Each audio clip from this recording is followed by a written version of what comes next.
era baloncesto en Back to Back.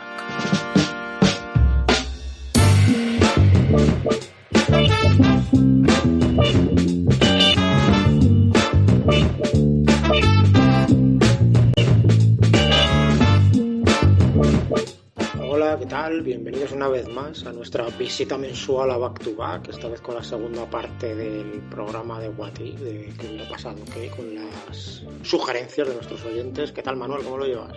En mi mejor momento, José Manuel, ¿tú cómo estás? Pues encantado aquí de visitar a nuestro anfitrión, Alejandro. ¿Qué tal? ¿Cómo estás, Alejandro? Muy buenas, compañeros y a todos nuestros oyentes. Y bien, genial. Y ilusionado porque el What If primero gustó muchísimo, no solo en audiencia, ¿no? Que es un dato importante, sobre todo por la gente interactuando, esas sensaciones, ¿no? Que transmitían, un mogollón de comentarios. Y yo estoy seguro que esta segunda edición les va a encantar porque, bueno, los What If siempre gustan, siempre triunfan, y más si es una cosa histórica. Bueno, no sé, me hace mucha ilusión este programa y, por supuesto, juntarme con vosotros. Aquí el trío la. Pues, vamos, Manuel, con este segundo programa dedicado a los What Ifs. Venga, el primero sería ¿qué pasaría si Jordan no se retira en el 93? Que lo propuso Nacho Gómez. Bueno, lo que pasó fue que Jordan se retiró en el 93 tras ganar 3 anillos con los Bulls. Su padre había sido asesinado semanas antes. La presión mediática y la falta de ganas parecieron ser las causas. Chicago no pudo con New York en la semifinal del Este del 94, perdió en 7 partidos, y en el 95 Jordan volvió, pero no pudieron en la semifinal con los Orlando Magic de Shaquille O'Neal, 4-2 perdieron. Tras eso hubo buenos fichajes, principalmente el de Rodman, y Jordan lideró a los Bulls a un nuevo triplete, y la leyenda ya se convirtió en letra sagrada. Lo que pudo pasar, alternativa positiva, pues Jordan sigue, establece una dinastía como la de Celtics en los 60, ganando 8 anillos consecutivos. Con eso no habría debate sobre quién es el mejor de la historia. La NBA es posible que hubiera crecido más de lo que lo hizo porque Jordan y los Bulls vendían todo y más. Sí, es complicado. Yo creo que algo así hubiera sucedido. Parece que yo siempre he pensado que le vino muy bien ese descanso, que Jordan saliera del foco, que bajara un poquito la presión encima esa que tenía con los problemas de las apuestas, esa muerte que decías, Manuel, es tan extraña, ¿no? De su padre. Y también que echara de menos el juego, la competición, ese gusanillo, ¿no? Y volviera con hambre. Yo creo que le vino perfecto a Jordan. Sí, la alternativa negativa es eso. Jordan, lo que tú mencionas, sin ese descanso mental y físico, pues no dura tanto a ese nivel. Las lesiones podrían haberlo maltratado y mentalmente, pues si ya estaba tocado y no se va, pues no poder soportar la presión. Además, los Bulls no son capaces de reconstruir, quizás siguiendo, porque Horace Grant a lo mejor se hubiera ido porque no le hubieran dado la pasta, Rodman a lo mejor no llega, los demás equipos mejoran y se conjuran para ganarlos aún más. Y bueno, y el legado de Jordan no es tan mítico como el que tenemos ahora. Sí, yo creo que si Jordan no sigue, hubiera seguido en el 93 para el 93-94, para mí era más probable el escenario de unos Bulls explotando ya con temas de vestuario, los problemas con Jerry Krause, intentar traspasar a Pippen, hacer algo. Yo veo más probable que no hubieran llegado ni a 6 anillos que el que consiguieran 8.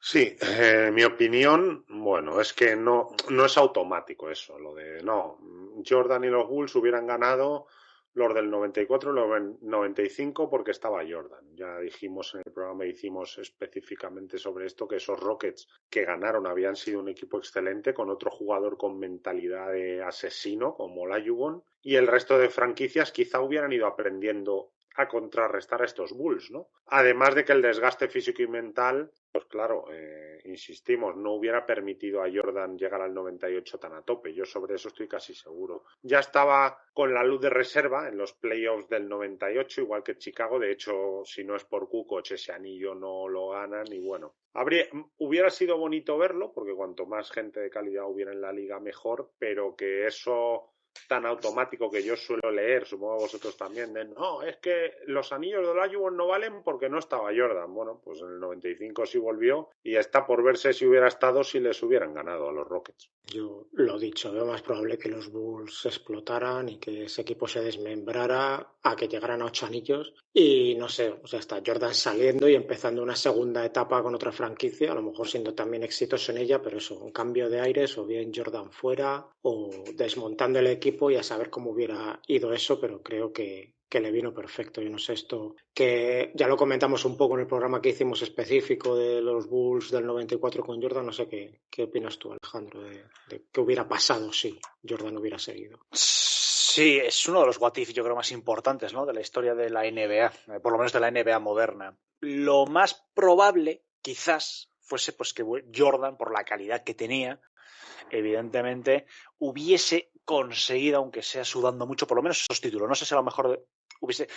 Es decir, que a lo mejor no hubiesen sido 8, pero a lo mejor hubiesen sido 6 consecutivos, ¿no? Con la inercia, ¿no?, con esa calidad, bueno, puede ser, a lo mejor hubiese llegado más quemado y no hubiese llegado a un 7º y un 8º, pero a lo mejor 6 consecutivos puede ser.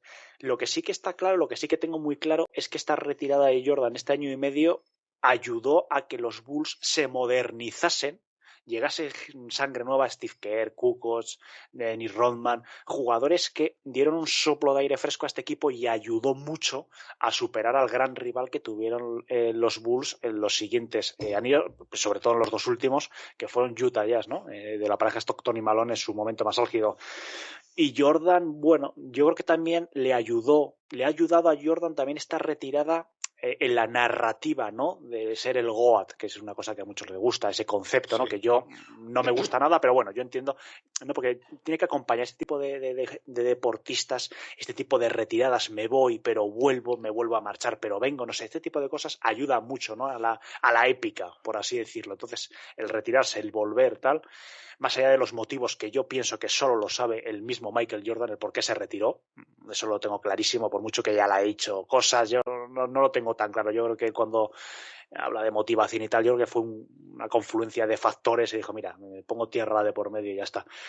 Yo creo que sí que hubiesen ganado algún anillo más, pero bueno, a medio y a largo plazo, y sobre todo encarando a esa rivalidad que tuvo con Utah Jazz, le vino genial que se retirase porque los Bulls pudieron traer a jugadores, pudieron hacer una pequeña renovación que a lo mejor con él en el equipo no hubiesen hecho. Sí, sobre esto que has dicho, Alejandro, es que es así. En la plantilla del anillo del 96, el único que quedaba del triplete anterior era Pippen, junto con Jordan. O sea, habían cambiado a todo el equipo directamente.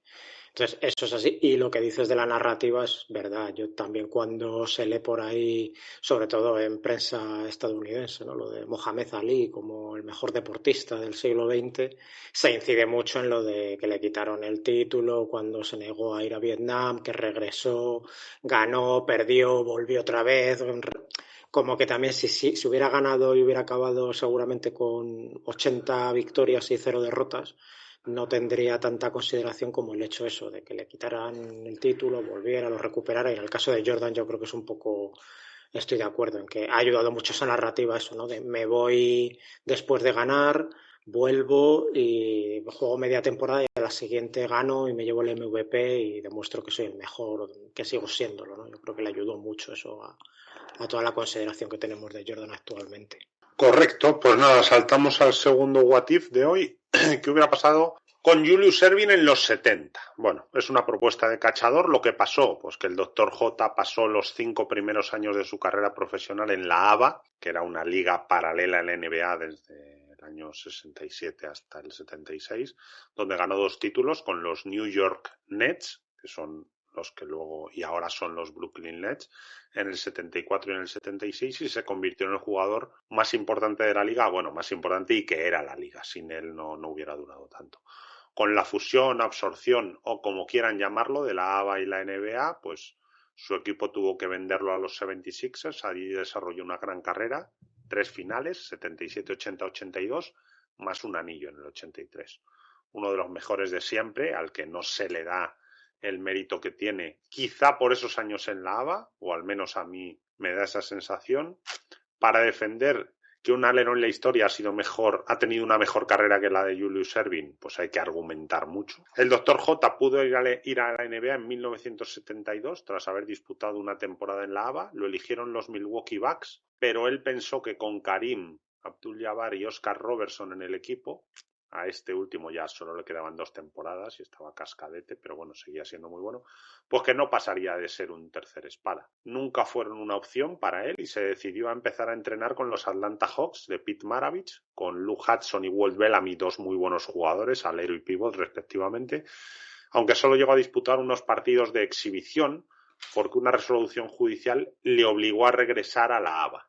Sí, después de ese primer curso en la ABA que mencionabas con los Virginia Squires, Erving quiso pasarse a la NBA porque consideraba esa liga más estable y también porque creía que podía ganar más dinero ahí. De hecho, consiguió un principio de contrato valorado en $2 millones con los Atlanta Hawks, pero el propietario de los Squires, que era un tal Earl Foreman, pues solicitó un mandato judicial para impedir al jugador participar en la NBA y logró así pues que el doctor tuviera que regresar a los Virginia Squires. Walter Kennedy, que era el comisionado de la NBA en aquel momento, sancionó a los Hawks con $25,000 por cada uno de esos partidos de exhibición que Erving jugó con Atlanta y efectivamente le dijo que tenía que volverse a Virginia. Milwaukee había empleado su primera ronda del draft del 72 en el doctor, como has dicho, eran los que tenían sus teóricos derechos en la NBA, algo que no tenían los Hawks, que por ese motivo pues fueron sancionados también con $250,000 inicialmente, luego se quedaron en algo menos y tuvieron que dar 2 futuras segundas rondas a los Bucks por los perjuicios ocasionados por eso, ¿no? Porque es que ni siquiera tenían los derechos del jugador y se vistió la camiseta, algo que ahora sería absolutamente imposible. Parece que el doctor quería realmente jugar en Atlanta. Se dice que después de los pocos entrenamientos que compartieron juntos, que Erving y Pete Maravich se quedaban jugando unos contra unos para ver quién pagaba la cena del otro. Vamos, seguramente fue algo digno de verse. Y luego, pues, pudo jugar en los Knicks. Cuando los Nets entraron en la NBA, iba a haber 2 franquicias en la misma liga en Nueva York y mientras cada una había estado en una liga no había habido problemas, pero los Knicks ya no estuvieron tan de acuerdo con lo de compartir espacio vital, ¿no? Dentro de la misma competición con esos Nets, por lo que directamente demandaron por $4,800,000 a esa franquicia por invadir su territorio. Pues les pidieron eso como compensación si querían jugar en la NBA en Nueva York. Roy Bowe, que era el propietario de los Nets en esos momentos, ofreció directamente el contrato del Dr. J a los Knicks para cubrir ese coste demandado. Así que los Knicks pudieron aceptar y se habrían quedado con Julius Erving así, de gratis, entre comillas, haciéndose cargo ellos de su ficha, sin tener que dar nada a cambio, pero no lo quisieron porque preferían el cash, el dinero. Para los Nets era imposible desde el punto de vista económico hacer frente a los costes, primero de ingresar a la NBA y además esa indemnización a los Knicks, así que igualmente pusieron en el mercado al doctor y fueron finalmente los 76ers los que se hicieron con sus servicios y el resto pues fue historia. El propietario de los Nets dijo textualmente: el acuerdo tras la fusión de la ABA y la NBA aniquiló a los Nets como franquicia para la NBA. Ese acuerdo nos permitió entrar en la liga, pero me forzó a destrozar el equipo teniendo que vender a Erving para pagar el precio. Bueno, recordemos que cada equipo que pasó de una liga a otra tuvo que pagar $3,200,000 como cuota de ingreso. Además, los equipos ex de la ABA no tuvieron elecciones en el draft de 1976 ni recibirían ningún dinero de la televisión durante sus 3 primeros años en la NBA. Así que era un acuerdo leonino para esas franquicias. Y los Nets pues sumaron a esos mencionados casi $5,000,000 demandados por los Knicks, así que tuvieron que pagar $8,000,000, que era una barbaridad en esos momentos para una franquicia que provenía de la ABA. Así que Erving pues pudo jugar también ahí en Nueva York en los Knicks, pero en otra gran decisión histórica de su gerencia, pues prefirieron el dinero a la posibilidad de volver a ser competitivos tras los anillos del 70 y el 73, pero a veces no se habla de esto, pero lo tuvieron ahí. Con haber dicho que sí a esa propuesta, pues hubiéramos tenido al doctor haciendo la misma carrera que en Filadelfia, pero en Nueva York, en la NBA. Sí, bueno, de hecho, estas cifras que hablas, 2-3 millones de euros era el presupuesto total de una franquicia al año, claro. José Manuel. Entonces, era un pastón importante. Bueno, ¿qué pudo pasar? Alternativa positiva. Pues el Dr. J firma por Milwaukee, hablando de esta franquicia, perdón, y ninguna sentencia hecha para atrás eso, pudiendo formar parte de una dinastía junto a Karim en los 70. Además de ellos, y Oscar estaba por allí Bobby Dandridge, un jugadorazo, un alero tremendo de esos años 70, que disputó 4 finales, de las cuales ganó 2. Disputó 2 con Milwaukee, ganó una, y disputó 2 con los Bullets y ganó una. Las carreras tanto del Doctor como de Karim, bueno, hubieran sido aún más legendarias. Incluso a inicios de los 80 hubieran sido competitivos. Yo creo que estos dos juntos hubieran ganado mucho. Esto de Milwaukee habría sido para verlo. Es verdad que Oscar estaba para lo que estaba, ya en la cuesta abajo, pero ese dinamismo que le hubiera metido el Doctor a ese equipo, yo creo que le habría dado seguro algún anillo más a partir de su llegada. Y a lo mejor Karim pues no habría querido marcharse, nunca lo hubiéramos visto vestido de amarillo con los Lakers. Imaginar cómo habría sido el funcionamiento primero de ese Big Three, ¿no? De Oscar, Erving, Karim. O sea, igual era el mejor de la historia, hubiera sido el mejor de la historia de haberse dado, y luego ya el dúo, como dices, de Jabbar con el Doctor a medida que hubiera avanzado la década de los 70, pues da escalofríos porque eso más o menos estaban en la misma línea temporal los dos jugadores. Sí, sí, exacto. Bueno, para mí la hubieran reventado. Con Atlanta, hombre, si hubieran permitido el fichaje, que era mucho permitir, hubiera podido conseguir incluso algún anillo. En la 72-73, cuando él entrenó, pues disputaron la semifinal del Este, estos Hawks, que perdieron 4-2 frente a Boston, que habían sido el mejor equipo de la liga, pero no era un equipo, evidentemente, con el potencial de los Bucks. Eso sí, nos lo hubiéramos, bueno, tendríamos ahora imágenes de la leche entre Maravich y el Doctor. Sí, yo creo que eso hubiera sido lo mejor, haber tenido imágenes de lo que hubieran dado de si estos dos montando alguna en ataque, que en los 70 pues hubiera sido algo impresionante. A nivel competitivo yo coincido contigo que no había tanto material como en Milwaukee para ir por el anillo año tras año, pero tampoco lo hubo durante mucha época del Doctor en Filadelfia y siempre hizo el equipo competitivo, así que quién sabe, ¿no? Sí, Lo sí. que hubiera hecho mal, seguro que no. Yo al Doctor le tengo muy arriba por eso, porque, hombre, en la A va a ganar 2 anillos y en la NBA disputar la final del 80.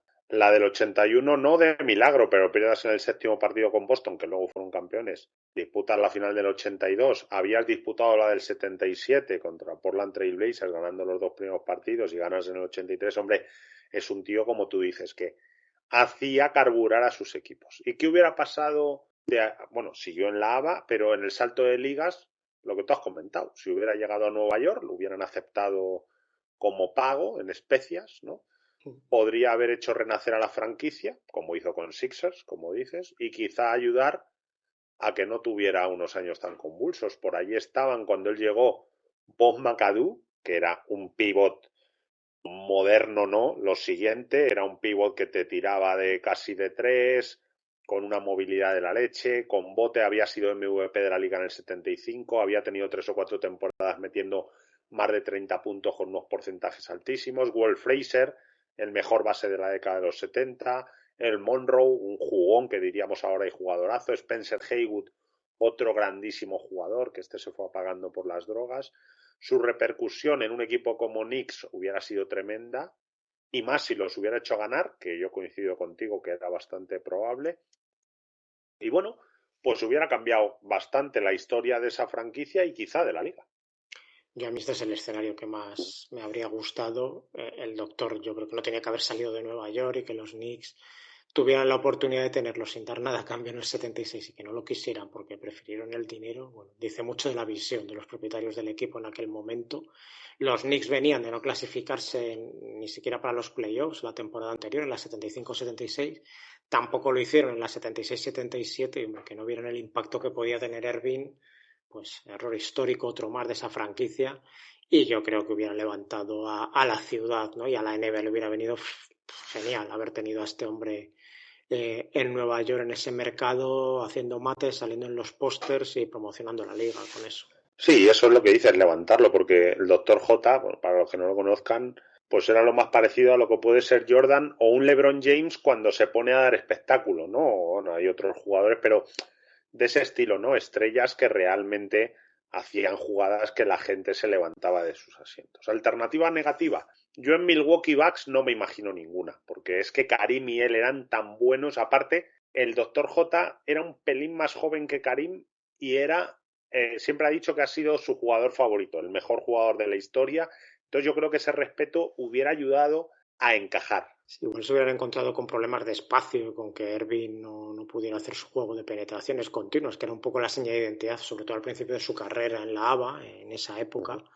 Pero pues yo también creo que por la personalidad de ambos jugadores, la inteligencia que siempre parece que tuvieron, ¿no? Tanto dentro como fuera de la cancha, pues habrían encontrado seguro la manera de hacer es de encajar las piezas, y coincido en que es una alternativa que, hombre, salvo lesiones de alguno de los dos, no veo posibilidades de que saliera mal. Hubieran sido competitivos siempre con esos dos jugadores en el equipo en la década de los 70. Sí, en Atlanta Hawks sí me imagino algo que podría ir mal, porque claro, Pete Maravich era excelente en ataque, era un jugador imaginativo, hubiera buscado maneras de adaptarse, pero es que atrás era muy malo y yo creo que ni sabía ni quería. Y claro, eso a la hora de competir pues te mina, pero bueno, lo que decimos, el tema del espectáculo lo recordaríamos aún, y bueno, otra ventana que nos hubiera gustado mirar a través de ella. Sí, todos esos highlights que ahora tendríamos, pues ya merece la pena, pero sí que parece un escenario en el que hubiera podido haber más posibilidades de ruptura temprana y de que aquello no hubiera salido bien del todo a nivel colectivo. Maravich era un jugador increíble, pero inestable. Y, hombre, faltaban miembros realmente en ese equipo para poder competir, como ya hemos señalado. Bueno, tendría que haberse dado muchas circunstancias a favor para que saliera bien, si parece que es más probable que aquello hubiera salido peor, desde luego, que lo de Milwaukee. Sí, y en Nueva York pues podría haber pasado de todo, porque fue una franquicia a la deriva hasta que Hubie Brown y Bernard King llegaron a bordo a inicios de los 80. Quizá ni la presencia de Julius Erving podría haberlo arreglado, porque ahí había problemas extradeportivos. Por ejemplo, él cuando llegó a los 76ers y disputaron la primera final del 77, por ahí estaban jugadores como George McInnes, Wolby Free, y lo fueron limpiando porque de hecho el doctor era un chico bueno, ¿no? Que obedecía, no se las chupaba cuando ya hasta que llegaban los momentos decisivos. Entonces, bueno, ahí sí puedo ver algún tipo de problemas, porque claro, el doctor pues era un jugador, no era un directivo, y los Knicks tuvieron muchos problemas eso de dirección. Hombre, llegar a los Knicks y encontrarse con ese equipo que no daba ni para los playoffs podía haber hecho que la cosa no funcionara de inicio, pero aquí también me cuesta ver escenarios donde, contando con ese Erving del 76 y haciendo girar el equipo a su alrededor, no hubiera terminado saliendo algo positivo, tal y como pasó en Filadelfia, que también hicieron una limpia importante de jugadores en un par de temporadas.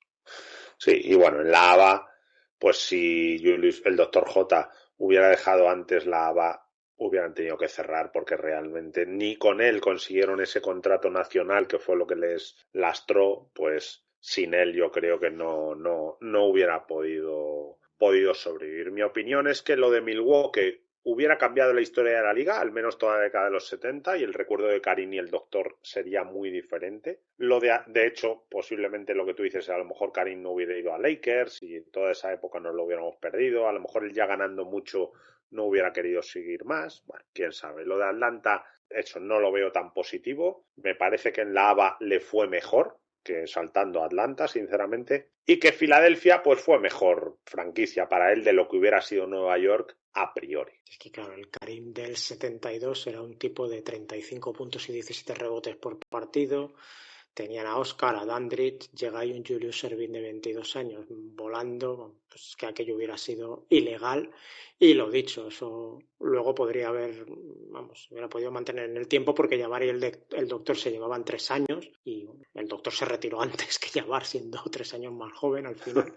No creo que hubiera habido problemas de egos entre ellos. Los anillos en los 70 para mí es que habrían caído seguro, porque es una década en la que no hubo ningún equipo que dominara, y lo hubiera tenido todo para hacerlo, y se hubiera elevado bastante la consideración de estos dos jugadores dentro de esas clasificaciones de los mejores de la historia, que ya están bastante altos, sobre todo Karim, pero claro, si hubieran ganado aquí 5 o 6 anillos, pues tendríamos otra cosa, y del resto de posibles historias no creo que ninguna hubiera sido más positiva que la realidad de lo que le terminó pasando a Julius Erving en Filadelfia.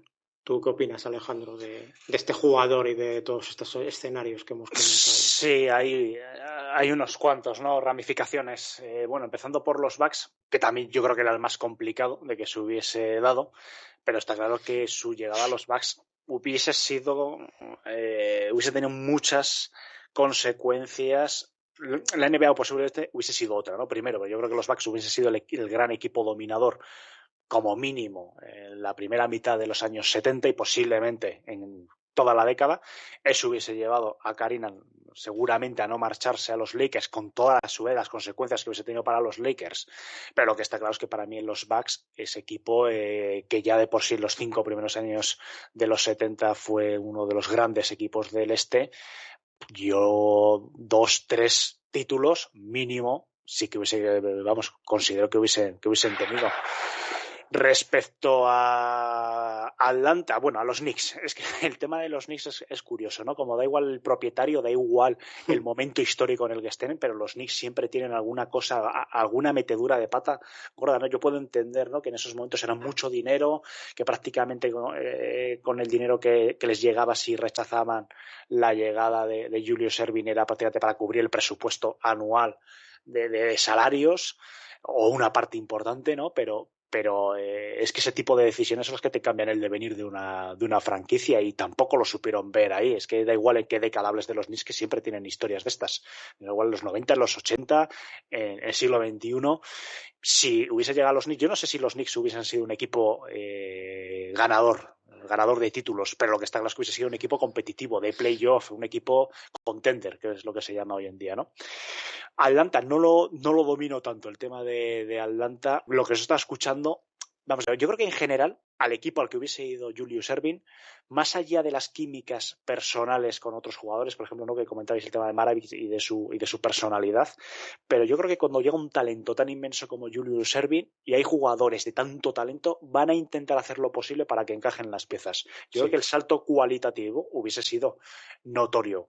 Que hubiese habido roces como los que estamos viendo hoy en día en la NBA, pues posiblemente, pero hubiese habido más victorias, hubiese sido a mejor. Que hubiese acabado como el Rosario Aurora y a lo mejor Maravich hubiese marchado o no, no lo sé, pero yo creo que Atlanta hubiese sido mejor equipo, eso lo tengo claro. Pero esto lo puedo extrapolar a todas las franquicias que había en ese momento en la NBA. Pero yo me quedo con el tema de los Bucks, porque creo que hubiese sido muchas consecuencias, no solo en los Bucks, sino indirectamente después a los Lakers. Hubiese sido como un castillo de naipes, ¿no? Se hubiese derrumbado alguna de las cosas que hoy conocemos como la NBA histórica de los 70 y de principios de los 80. Correcto. Bueno, pues saltamos al tercero. Connie Hawkins llegando joven a la NBA. Es una propuesta de cachador. Connie Hawkins debutó en la NBA con 27 años, a inicios de los 70 con Phoenix Suns, quienes habían perdido el sorteo de la moneda ante Milwaukee, y al no poder optar por Kareem Abdul-Jabbar se hicieron con Neil Walk.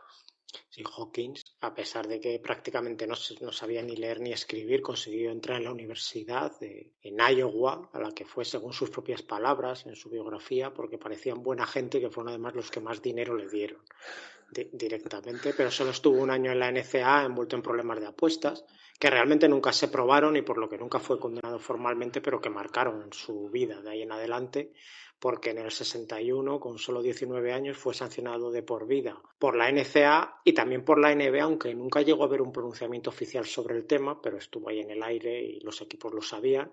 Eso le hizo a Hawkins estar perdido gran parte de esa década de los 70, pues entre ligas menores como la ABL, de la que fue rookie del año, o jugando con los Harlem Globetrotters, que estuvo ahí metido en distintos periodos durante 4 años. En el año 66 demandó a la NBA por $6 millones y mientras fichó por la ABA en la 67-78, logrando también el MVP y llevando a su equipo, los Pittsburgh Pipers, al campeonato. O sea, era un jugador de este nivel, y por fin en el 69, como ha dicho Manuel, con 27 años, pues se le permitió jugar en la NBA, otorgándole sus derechos a los Phoenix Suns. Y Lew Alcindor, el futuro Kareem, por ejemplo, pues dijo de él, tras conocer que iba a jugar en la liga, que había visto a los mejores de la NBA y que ninguno podía compararse a Connie Hawkins, a The Hawk.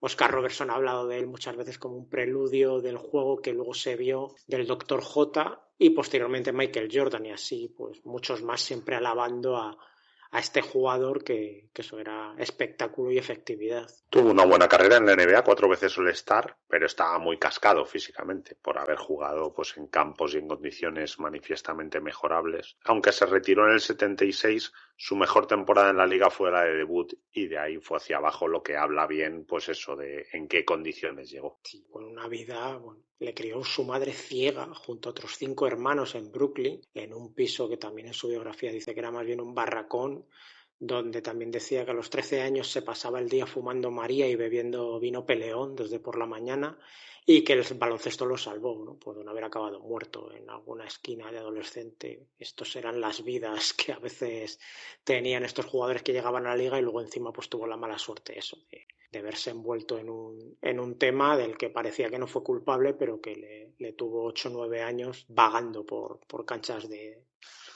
mala muerte. Sí, bueno, esa es la realidad. ¿Qué pudo pasar? Alternativa positiva. Pues en el draft de 1964, Willis Reed fue el que tuvo una carrera más destacada en ese draft, fue elegido en el número 10. Pues es posible que hubiera sido elegido muy alto, bien como elección territorial o después. Y bueno, eso pudo haber condicionado, ¿no?, su carrera. Sí, no lo seleccionó ningún equipo de la NBA en ese año 64. La liga dijo que era una coincidencia, porque lo que decimos, no había ningún pronunciamiento oficial de que este hombre estuviera vetado, pero eso fue coincidencia, y también por lo que fuera, ningún equipo lo seleccionó en el 65 y en el 66, porque podría haber sido elegible con las reglas del momento, y vaya casualidad que ningún equipo pensó que tuviera nivel, porque eso según la liga ella no había prohibido que Hawkins jugara allí. Bueno, este era un jugador moderno, ya lo hemos dicho, con unas condiciones físicas sobresalientes y más para la época. Su posición era la de alero, a la pívot, y da la impresión de que hubiera hecho unos rotos importantes, porque claro, ya insistimos, los hizo cuando llegó ya cascado. ¿Hasta dónde hubiera podido llegar? Hombre, es una incógnita, porque nunca lo vimos en su prime, pero lo que nos dejó fue excelente, y más habiendo perdido sus mejores años por competir, como Dios manda. Claro, hay que ver la cabecita, ¿no, José Manuel? Porque este señor, pues si ya se metía María desde los 13 años, claro, estaría por dentro, en una condición mejorable. Sí, eso de llegar a la universidad sin saber prácticamente leer ni escribir, simplemente porque jugaba bien, pues hombre, no son buenas armas para manejarse por la vida, y es lo que le pasó. Yo creo que en cualquier equipo que hubiera caído habría destacado, porque era un jugador adelantado a su tiempo físicamente, y también pues otra pena, ¿no? Haberlo podido ver en la NBA desde cuando le tocaba. Bueno, y alternativa negativa, pues hombre, lo que sucedió, no sé, seguro que te pueden pasar cosas peores en la vida, pero deportivamente la verdad que este hombre pues se cargaron parte de su carrera. Claro, la NBA es que le robó media vida deportiva viniendo de donde venía y teniendo esas cualidades. Hombre, no se puede tener peor suerte, o sea, más negativo que lo que pasó no veo ningún escenario. Sí, mi opinión es que hubiera sido uno de los grandes de los 60 y los 70, al competir contra los mejores, lo que decimos, ¿no? Le hubiera hecho ir a más, tanto en conocimiento del juego como físicamente, aparte jugando en unas canchas, las de la NBA de entonces no eran las de ahora, pero eran mejores que en las que tuvo que jugar. Y bueno, de esos jugadores que no tomaron buenas decisiones y se relacionaron con quien no debían, pero bueno, que fueron tomados como chivos expiatorios. Esto es lo de siempre, José Manuel, hablando en plata, si eres el tonto del grupo, pues te van a echar todas las culpas. Y sí, fue lo que pasó. Eso parece que le pasó. Este era un jugador, hay por ahí vídeos que se puede ver ya mayores o cuando llegó a la liga, espectacular, unas manazas enormes, cogía el balón como si fuera una naranja, además tenía un control del cuerpo en el aire brutal, una capacidad para finalizar cerca del aro como pocos, ¿no? En contacto, aguantando bien. Ofensivamente, bueno, ya fue de lo mejor de la época cuando llegó, y claro, no le pudimos ver en su pico ni estando bien físicamente porque, claro, todo esto que pasó que le hemos dicho, las comparaciones con Jordan y el Dr. J que se dicen no son ninguna tontería, además porque ellos mismos lo han reconocido en distintas entrevistas, así que algo de eso habría, pero claro, por desgracia nunca sabremos hasta dónde habría podido llegar realmente este hombre si le hubieran dejado demostrar su talento sobre una cancha de la NBA cuando tocaba. ¿Tú, Alejandro, tienes a este hombre le tienes entre los mejores o no? Sí, vamos a ver, yo pienso que es una de las mayores injusticias que se han cometido en la NBA, y además que la NBA como organización salió, bueno, le hemos sancionado, no pasa nada, y aunque después nos echamos para atrás, pero bueno, pero vamos a ver, es que además es que es muy curioso, porque fueron $200, lo culpable de todo, ¿no? Por la NBA, bueno, yo no sé si vosotros lo habéis comentado alguna vez en Era Baloncesto en vuestro canal o no,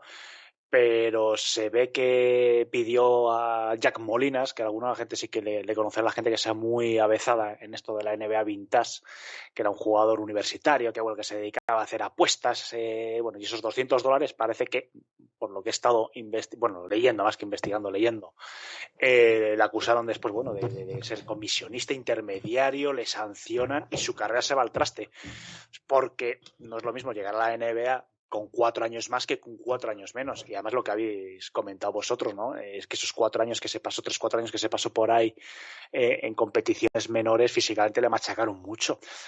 Pero a pesar de ello, cuando llega a la NBA, es All-Star, tiene una carrera mucho mejor que muchos de sus contemporáneos. O sea, ¿qué hubiese conseguido este chico si hubiese llegado cuando tenía que llegar a la NBA? Yo creo que hubiese sido uno de los mejores jugadores de los años 60 en la NBA, pero de lejos tenía unas cualidades físicas incluso mucho más adelantada a la época en la que estaba. Su físico era un físico mucho más moderno, casi de los años 80, ¿no? En cuanto a musculatura, versatilidad, velocidad, movimientos, ¿no? Pero la NBA metió la pata, nunca lo reconoció, le quitó la sanción y ya tomó por saco. Yo creo que aquí se portó muy mal, fue una injusticia importante y evidentemente, como bien comentáis, pues pecó un poquito de ingenuo, ¿no? Lo que pasa es que a veces no se sabe.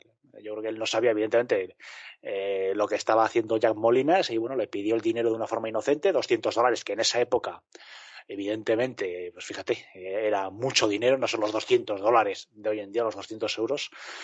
Y y al final, pero fue un escándalo muy gordo. O sea, le salpicó a él, pero salpicó a mucha más gente, casi más de 20 universidades, casi 40 detenidos. O sea, que fue un tema bastante controvertido que estropeó en gran parte la carrera de un gran jugador. Correcto, sobre eso de lo que dices de las apuestas y eso, el deporte se veía como algo puro, se sigue viendo, ¿no? Y cualquier atisbo, pues pensaban y piensan que puede dañar la reputación. Por eso se tiene mucho miedo también al tema de Las Vegas, Alejandro, ¿no? Estamos en 2022, el ampliarlo, aunque dicen que va a ser la próxima ampliación allí.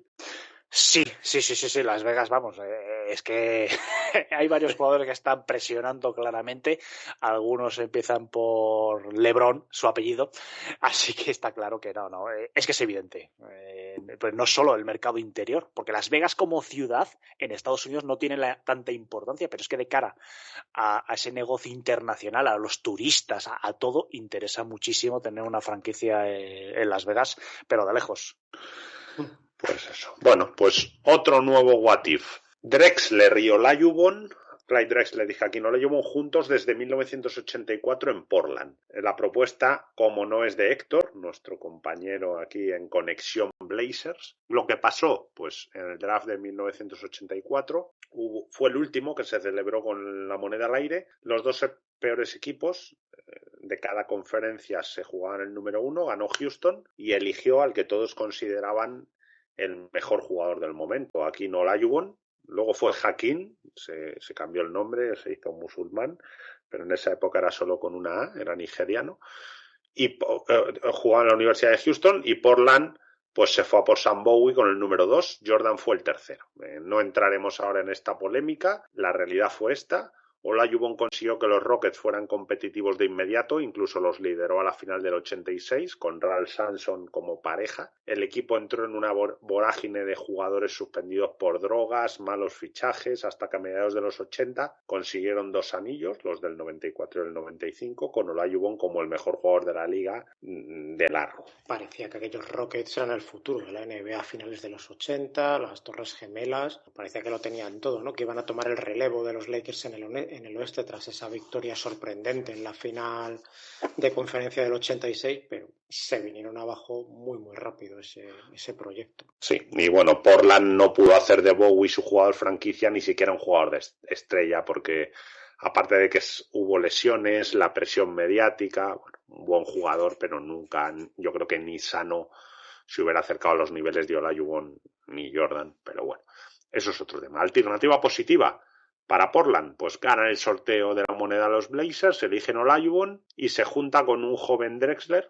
que fue elegido en el draft anterior, el del 83, y forman pues la mejor pareja de la liga durante los siguientes 10 años. Se llevan múltiples anillos y la narrativa cambia. Olajuwon es considerado uno de los mejores pivots de la historia, o directamente el mejor, o incluso aspira a ser el GOAT. Sí, bueno, otra opción que se estuvo barajando en las oficinas de los Rockets, que aún ganando, bueno, traspasar a Samson a Portland por el número 2 que tenían estos y Clyde Drexler, y haber tenido al número 1 y al número 2 en el mismo draft. Eso habría podido juntar en Houston en el 84, a la vez a Olajuwon, que lo hubieran elegido con el número 1, a Drexler, que hubiera venido en ese traspaso, y a Jordan, pues claro, porque la idea era haber usado ese número 2, habiendo elegido a Olajuwon con el 1, en Jordan. Y esto sí que habría marcado el futuro de la NBA en los siguientes años, y pudo pasar, ¿eh? Esa oferta estuvo sobre la mesa ahí, y vamos, hay documentación de que estuvieron hablando Portland y Houston por esa posibilidad. El traspaso no se llegó a proponer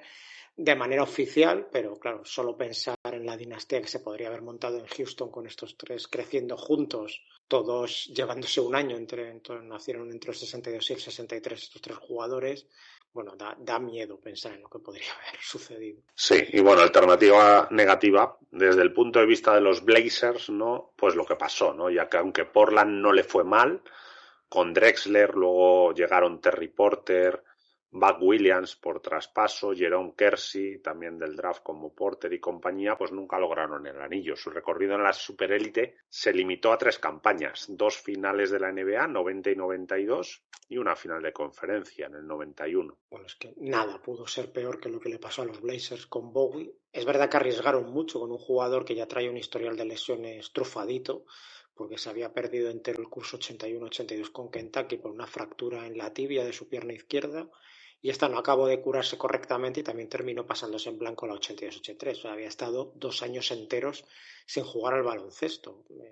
Volvió en la 83-84 y le escogieron con el número 2, una apuesta arriesgada porque salió fatal realmente para ellos. Sí, la verdad que sí. Bueno, mi opinión es que la pareja Olajuwon-Drexler hubiera sido perfecta. El primero era un jugador colosal, ya hemos dicho, con una mentalidad de asesino, y el segundo, el perfecto segundo espada. Se hubieran llevado varios anillos, y a los Bulls de Jordan pues les hubiera costado mucho, porque estos realmente, insisto, eran muy muy buenos. Yo creo que todo lo que hubiera sido aumentar el nivel del oeste, hacer el camino de los Lakers a la final de la NBA más complicado, hubiera sido bienvenido por todos, y un equipo con Drexler y Olajuwon juntos desde el 84, hombre, pinta muy bien desde el papel, siempre que hubiera sabido rodearles adecuadamente, que Portland lo hizo muy bien. Se habla siempre del error de Sam Bowie, pero es verdad que luego todos los movimientos que hicieron en los 80, la mayoría de ellos fueron muy acertados. Y sobre lo que hemos dicho de Olajuwon, Drexler y Jordan en el mismo equipo, hombre, hemos dicho antes el Big Three ese de Julius Erving, Karim y Oscar Robertson, pero este tampoco está nada mal, y vamos, da miedito pensar en lo que podría haber sucedido. Tú, de todo esto, Alejandro, ¿con qué opinas de que se hubieran podido juntar estos dos angelitos en el mismo equipo a la vez? Pues imagínate, es que el Olajuwon, los 80 y bueno, incluso los 2 títulos de los Rockets, que ya a pesar de que estaba en su recta final seguía siendo un jugador excelso, hubiesen podido tratar de tú a tú. Ya el que hubiesen ganado o no es otro costal, pero yo creo que hubiesen podido tratar de tú a todos los mejores equipos de esa época, ¿no? Evidentemente en el oeste a los Lakers, en alguna hipotética final de la NBA, por supuesto, yo creo que se hubiesen podido batir a los Celtics de Ver y compañía. Y sobre, ya rizando el rizo, ¿no?, que comentáis de que hubiesen podido ir a por Jordan, aquí arrugo un poquito más el hocico acerca del crecimiento de Jordan, porque yo creo que Jordan como jugador, su crecimiento en los Bulls era muy propicio también por el equipo que se encontró, ¿no?, en el que pudo hacer prácticamente lo que él quiso sin mucha presión mediática sus primeros años, y poco a poco, ¿no?, fue llegando y superando etapas. Llegando a un equipo con Olajuwon, Drexler, no sé yo qué crecimiento, posiblemente su calidad hubiese hecho que antes o después hubiese llegado, ¿no?, a ser o al Jordan que conocemos, pero no sé si el crecimiento hubiese sido lo mismo o igual de rápido o con los mismos focos, no sé, porque hoy en día lo estamos viendo, ¿no?, que tanto gallo en el mismo gallinero a veces es contraproducente y las cosas no suelen salir bien. Aquí sí que pongo un pequeño asterisco, a pesar de la calidad individual que tienen los tres, pero un Jordan llegando joven a este equipo no sé si hubiese sido lo mejor para él, pero está claro que la Yubon y Drexler hubiese como mínimo podido competir este equipo contra los mejores, alguna final de la NBA seguro, los Lakers de Magic y Karim no hubiese sido un paseo militar que tuvieron en varios años en el oeste, hubiese sido sin duda unos Trailblazers ultra competitivos. Correcto. Y bueno, otra de Portland. ¿Qué hubiera pasado con Brandon Roy, Greg Oden y LaMarcus Aldridge a tope? Es propuesta también de Héctor y también de Bolcheliniers. Bueno, lo que pasó, Portland consiguió 2 jugadores en el draft del 2006 vía traspaso, tanto a Brandon Roy, que fue elegido con el número 6, como a LaMarcus Aldridge, que fue número 2. Llegaron gracias a dar a Randy Foye, o Foy, no sé cómo se pronuncia, con el número 7 de ese draft, por Roy, y Víctor Kriapa y Tyrus Thomas por Aldridge. Además, en 2007 eligieron con el número 1 a Greg Oden, subcampeón de la NBA en 2007, en ese mismo año, con Ohio State, recordemos, por delante de Kevin Durant.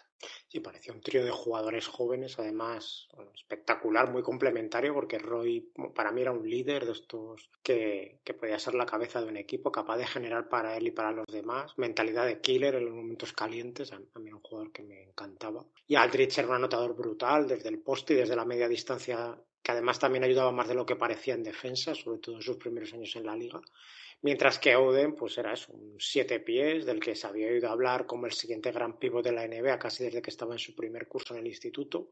Bastante atlético para su altura, para los 2'13" que tenía. Finalizaba bien con ambas manos, cerca del aro. Reboteaba, intimidaba mucho en defensa. Bueno, parecía una columna vertebral para pensar en muchos éxitos futuros en Portland. Sí, bueno, Greg Oden nunca estuvo bien tras su lesión de rodilla en su campaña como rookie. Solo disputó 105 partidos como profesional, o sea, apenas una temporada y un poco de otra. Más repartidos. Brandon Roy fue 2 veces All-Star y 2 veces All-NBA y 3 veces All-Star, pero tras su 5ª temporada se retiró. Carecía o los tenía muy deteriorados los cartílagos de las rodillas, o al menos no hacían su función de manera correcta. Y LaMarcus sí tuvo una carrera exitosa tanto en Portland como en San Antonio, 5 veces All-NBA y 7 veces All-Star. De la 2006-2007 a la 2012-2013 los Blazers entraron 3 veces en playoffs sin superar nunca la primera ronda. En el poco tiempo que coincidieron juntos sanos estos 3 jugadores, los Blazers se fueron a un 50-12, que es un 81% de victorias en temporada regular, que no está nada mal. Lo triste es que solo pudieron jugar 62 partidos. Correcto. En el draft de 2012. Toda una vida compartiendo vestuario. Sí. La verdad que las expectativas eran buenas. En el draft de 2012 seleccionaron a Damian Lillard en la posición número 6. Llegó fruto de un traspaso con los New Jersey Nets.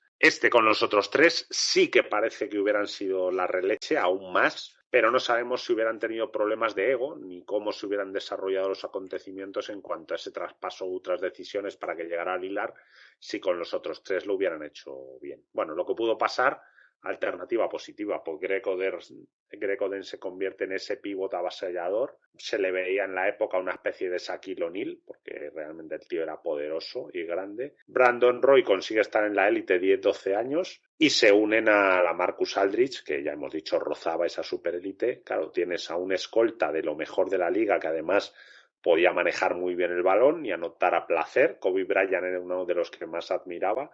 Y bueno, era de esos, el que no le conozca o que recuerda, un control del cuerpo alucinante. Hemos comentado un ala pivot móvil y con tiro de media distancia, con lo cual podía dejar operar a Oden. Y un pivot, ya hemos dicho, pues de estos de protector de aro y en ataque y defensa dominador, a menos a priori. Sí, con ese núcleo de estos 3 y viendo la plantilla de los Blazers, pues vamos, en las temporadas en la 2008-2009 y la 2009-2010, podrían haber dado mucha guerra a los Lakers en el oeste, con André Miller y Nicolas Batum completando el quinteto titular. Luego, cuando los Lakers de Pau, Kobe y compañía se desintegraron, el oeste se quedó más abierto y yo creo que hubieran sido mejores que los Mavs, que ganaron el anillo de 2011. Habían estado ahí un poco los Thunder, que estaban creciendo, de Westbrook, Durant y y Harden, los Spurs luchando ahí por todo en la conferencia oeste. No sé cómo habrían podido hacer frente a los Heat de LeBron, Wade y compañía esa temporada y las sucesivas en hipotéticas finales. No creo que hubieran sido nunca los máximos favoritos al anillo, pero sí que hubieran estado ahí.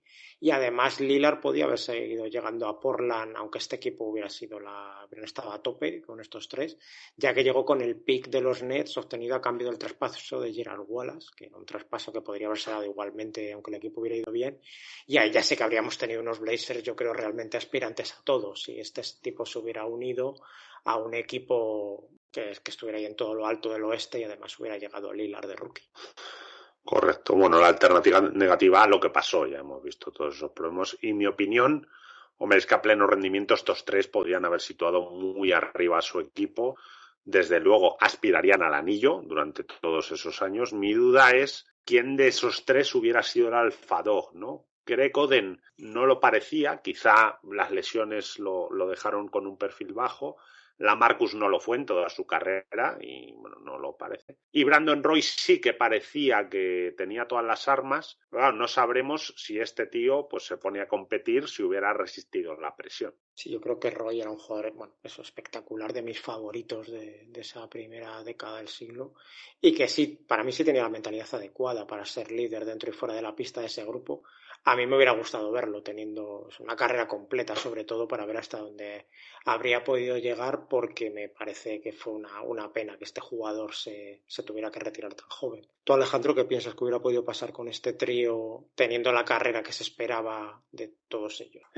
Sí, fue un equipo que me acuerdo de verles bastante, pero entramos en un terreno mucho de hipótesis. Por ejemplo, con Greg Oden es que tampoco las 3 temporadas en las que jugó, 2008 y 2009, y después, bueno, creo que estuvo 3 años que no jugó, y después ya no jugó testimonialmente en Miami en el 13-14, pero los 2 años que jugó, o sea, sí demostró ciertas cualidades, pero nunca fue un jugador, desde mi punto de vista, a pesar de, sí que es cierto, vamos a ver, el tema de la salud marca mucho, pero no demostró para mí ser, ni mucho menos, por lo que se vio en la cancha, insisto, uno de los mejores jugadores.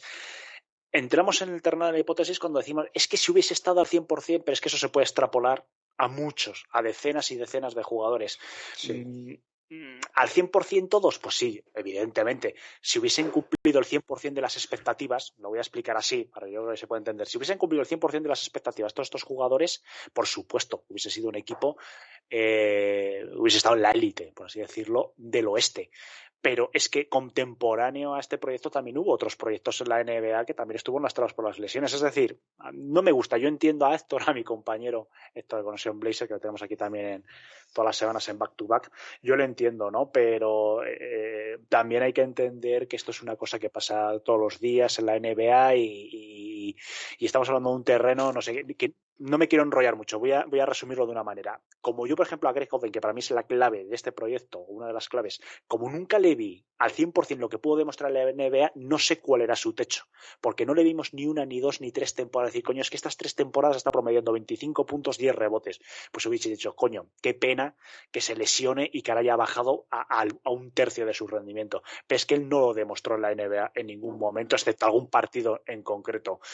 Para mí es mucho más clave para los Blazers de forma histórica la llegada de Lillard, y hoy en día lo sigue siendo, que este proyecto fallido por las lesiones. Yo creo que sí es un what if, es interesante hablar de ello, pero nunca se llegó a ver más allá de expectativas, y un proyecto a base de expectativas pues no funciona como lo pasó aquí. Sí, coincido. Aquí el tema de Oden yo creo que siempre se dice, Alejandro, porque realmente el hype que se dice, ¿no?, con el que llegó de la universidad, yo es que recuerdo esto de decir, es que es un nuevo Olajuwon, o sea, es un animal. Lo que pasa que, lo que dices, realmente en la NBA, vamos, no enseñó ni un 10% de eso. Y pues ahí se quedó. Y el siguiente, what if? Kobe Bryant permaneciendo en Hornets. Es una propuesta de Antonio Fuentes. Lo que pasó, Kobe Bryant fue elegido en el número 13 del draft de 1996 por los Charlotte Hornets, quienes lo traspasaron a Los Ángeles Lakers por Vlade Divac. Kobe se convirtió en uno de los mejores jugadores de la historia y ganó 5 anillos, 3 con Shaq y otros 2 con nuestro Pau Gasol.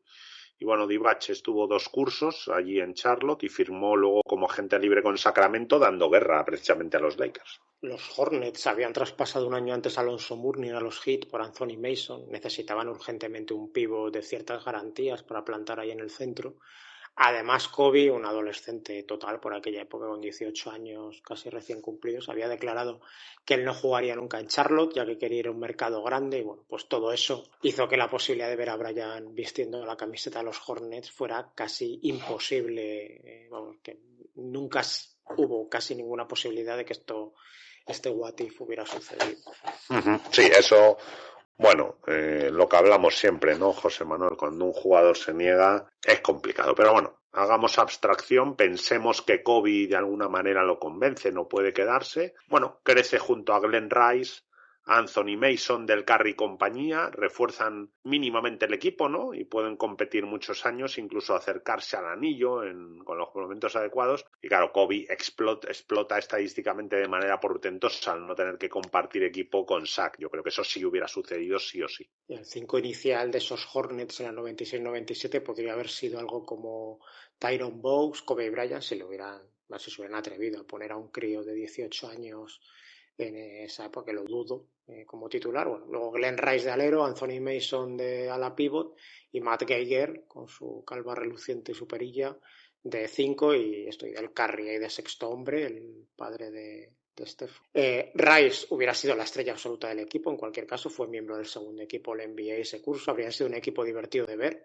pero sin muchas opciones de hacer algo sonado en el este, porque estaban por ahí los Bulls de Jordan, los Knicks, Pacers, Orlando Magic, mucha telita en la conferencia de este entonces. De ahí en adelante, bueno, quién sabe, ¿no? Si Kobe hubiera seguido teniendo la carrera que luego tuvo en los Lakers y la franquicia hubiera sabido rodearle adecuadamente, pues seguro que en Charlotte hubiera estado dando guerra ahí a finales de los 90 y principios de la década siguiente, pero a mí se me hace difícil ver un escenario donde Kobe hubiera permanecido en una ciudad como Charlotte 20 años, ¿no? Casi como luego estuvo en Los Ángeles. Sí, es complicado. Bueno, la alternativa negativa pues se convierte en un jugador sin anillo, pero con unos números de leyenda. Su legado evidentemente no se acercaría ni de lejos al que tiene. O lo que tú dices, pues llega un momento que se infla y empieza a buscar traspasos y pues no encuentra un sitio adecuado para ganar.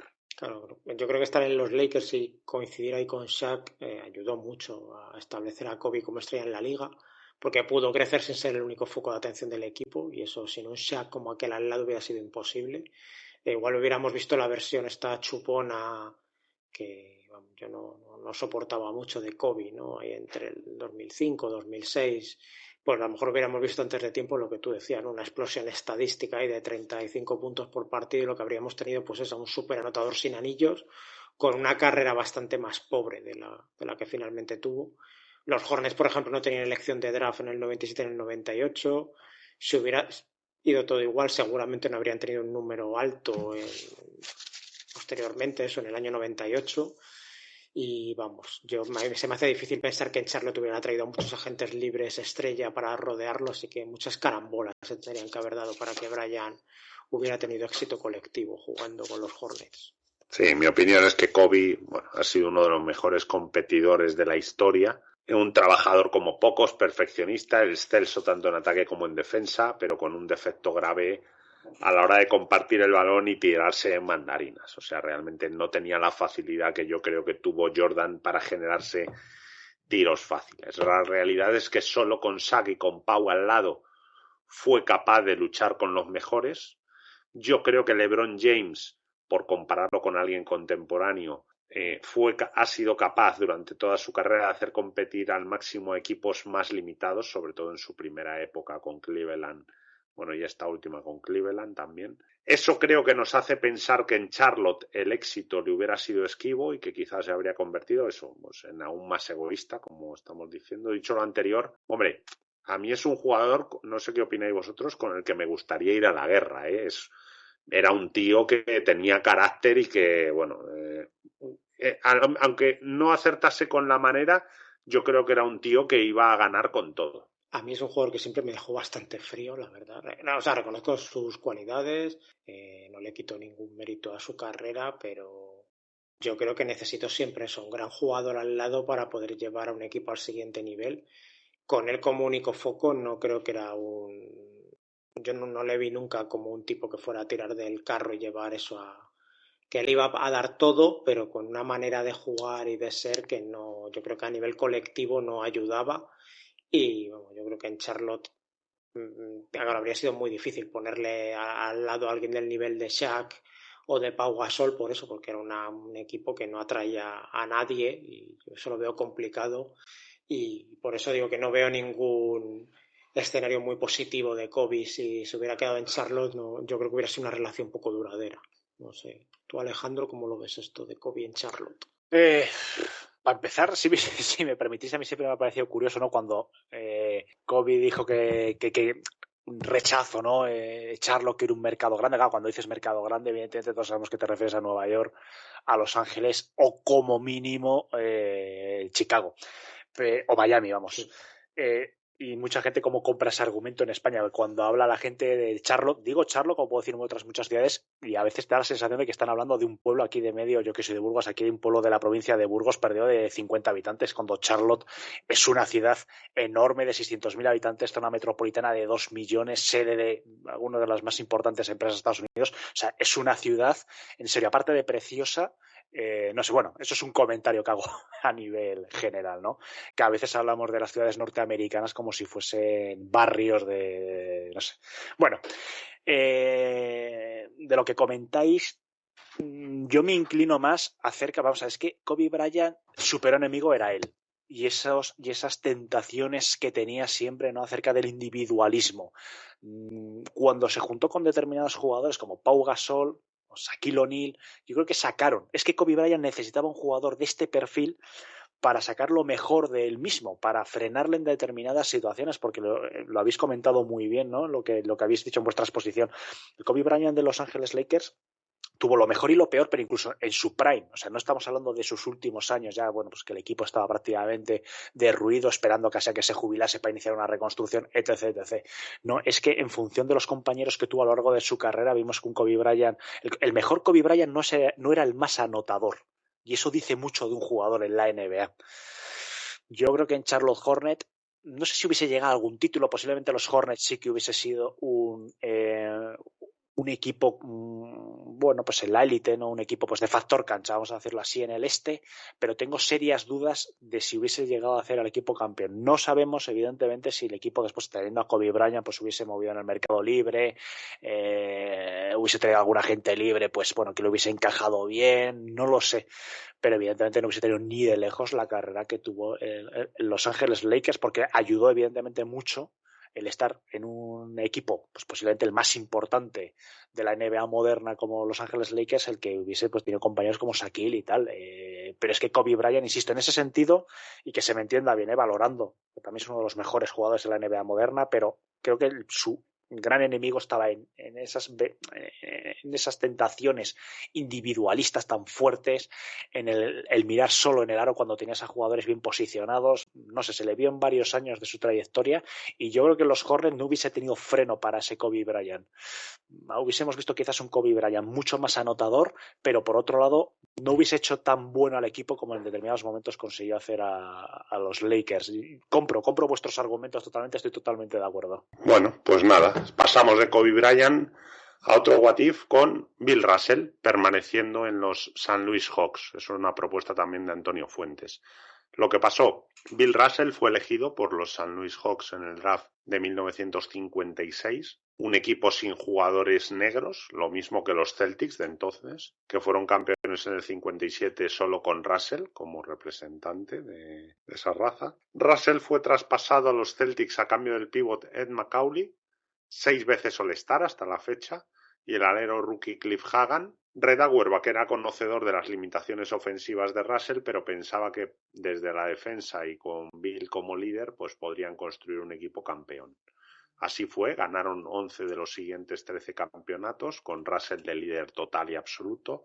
De hecho, Bill Russell es por ello uno de los mejores jugadores de la historia, si no el mejor. Sí, este traspaso es que cambió la historia de la NBA, porque los Rochester Royals tenían el número 1 de ese draft del 56 y con él seleccionaron a Hugo Green, un base escolta de la Universidad de Duquesne. Aunque Bill Russell era para casi todo el mundo, hombre, si no el mejor, si el jugador más impactante del baloncesto universitario al que se le preveía mejor carrera, además siendo pívot, ¿no? Pero parece que el motivo no fue tanto deportivo como económico, porque se esperaba que los Harlem Globetrotters le hicieran una gran oferta a Russell, como hacían casi con cualquier jugador de raza negra que abandonaba la universidad en aquel entonces. Recordemos que ahí llegó a jugar Will Chamberlain una temporada en los Globetrotters, y los Royals pues no quisieron arriesgarse a gastar ese pick, no ese número 1 en un jugador que finalmente no vistiera nunca la camiseta de su equipo. Hugo Green luego tuvo una buena carrera en los 9 años como profesional que estuvo en la NBA, acabó siendo compañero precisamente de Bill Russell en los Celtics en la 65-66 y ganó un anillo, pero se quedó como a años luz del impacto de Bill Russell en la liga. Y luego los Hawks tenían ese número 2 del draft y tampoco estaban muy convencidos de usarlo con Russell, primero por este motivo que de los Royals, del tema de los Globetrotters, y también por el color de su piel, claro. El propietario de los Hawks, Ben Kerner, pensó que Ed McCauley, que era de San Luis, un ídolo local por haber jugado también en la universidad de allí, de San Luis, pues que era perfecto, ¿no?, para atraer el público a los partidos de su equipo. Por lo considero que salían ganando, dando un número 2 del draft a cambio de ese pivot, que era además un gran jugador, lo que ha dicho Manuel, que era 6 veces All-Star, no es solo que porque fuera de allí de la ciudad, que estaba sentado entre los mejores interiores de la liga y era por un jugador universitario que no se sabía si que era un melón sin abrir, por así decirlo. Y además 2 días después llegó Hagan por dinero, una operación separada en principio, pero vamos, que tuvo que ver con ese traspaso del pick de número 2 del draft. Así que esto fue lo que pasó y lo he dicho, esto cambió la historia de la NBA para los siguientes 13 años. Correcto, lo que pudo pasar, alternativa positiva desde el punto de vista de los Hawks. Bueno, consiguen a Russell, juega con ellos, consiguen a un pívot dominador y lo unen a Bob Pettit, quizá el mejor ala pívot de la historia. Duncan era pívot, pero bueno, eso es otro debate. Y el base Slater Martin, además de otros buenos jugadores, y crean una dinastía. Los Celtics no hubieran sido rivales con McCauley en el puesto de pívot, yo eso estoy convencido. Hay que considerar que se hubieran dado muchas circunstancias para que Russell hubiera jugado en San Luis, porque en una entrevista que se puede escuchar en el podcast de Bill Simmons, de The Book of Basketball 2.0, Russell dice, San Luis era tremendamente racista. Si hubiera sido drafteado por los Hawks y la única posibilidad hubiera sido permanecer allí, seguramente nunca habría jugado en la NBA. O sea, es muy, muy duro, pero es que así estaban las cosas. Y eso que Boston tampoco era una ciudad muy acogedora para la gente de raza negra. En ese draft los Hawks seleccionaron a otro jugador de raza negra, Willie Knowles, que solo duró allí 19 partidos antes de ser traspasado a los Knicks, porque dijeron que no encajaba en la plantilla, en la ciudad. Y bueno, luego este alero fue 4 veces All-Star y 3 veces campeón con los Celtics, pero realmente había un ambiente bastante racista en esa franquicia, en la ciudad, en el vestuario. Así que bueno, mucho habrían tenido que cambiar las cosas para que Russell hubiera terminado haciendo carrera en San Luis, pero si lo hubiera hecho, coincido contigo, en esa pareja interior que habría formado él y Petit, claro, hubiera sido devastadora en esa NBA. La posibilidad de una dinastía similar a la de los Celtics, pero con los Hawks, es más que probable, viendo la calidad que había en San Luis y que hubieran metido ahí a Russell. Sí, yo creo que aquí la diferencia, José Manuel, en cuanto al racismo, más que las ciudades, porque recordemos que en Boston allanaron la casa de Bill Russell, bueno, y defecaron en su cama, o sea, no era precisamente, de hecho él siempre ha dicho que jugó para Celtics y no para Boston. Lo que pasa que la franquicia sí que era, a pesar de no tener todavía jugadores negros, acogedora. De hecho, a Auerbach cuando le preguntaban, ¿no? Y fue el primero que puso un quinteto de todos jugadores negros y rompió esa regla no escrita de solo 2 jugadores negros en plantilla, y le preguntaban, dice, oye, que yo juego al baloncesto y quiero ganar, que a mí me importa tener narices si son blancos, negros o amarillos. Pero bueno, bien apuntado esto. Y bueno, alternativa negativa, pues para los Hawks no fue negativo lo que sucedió, ya que se llevaron el anillo del 58. Tenemos también un audio en Era Baloncesto sobre ello, y disputaron otras 3 finales perdidas ante Boston, 2 de esas 3 en el 7º partido, o sea que fueron un equipazo. Pero claro, lo que pudo pasar pues hubiera cambiado el rumbo de esas 2 franquicias de manera radical. Alex Hannum como entrenador seguramente se hubiera llevado bien con Russell, porque este era un ex marine, era un tío duro que al que le gustaba, pues eso, la disciplina, y Russell con eso casaba bien. Sí, la alternativa negativa hubiera sido para los Celtics, en caso de que se hubiera quedado en St. Louis, porque salvo lesión, yo creo que un equipo como este, teniendo a Bill Russell, hubiera optado al anillo, pues todos los años que lo hizo en Boston lo hubiera hecho en St. Louis, de haber permanecido allí los 13 años que fue profesional. Sí, mi opinión es que con Russell y Bob Pettit juntos en los Hawks hubieran sido invencibles. A finales de los 50 eran e inicios de los 60, aunque ahí ya empezaron a entrar Jerry West, Oscar Robertson, Will Chamberlain, el Jim Baylor.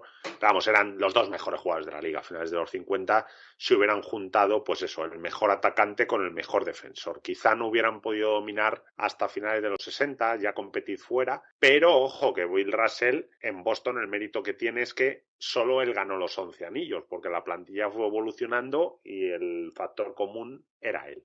Lo he dicho, yo creo que esa pareja se habría complementado muy bien, porque uno atacaba, el otro defendía.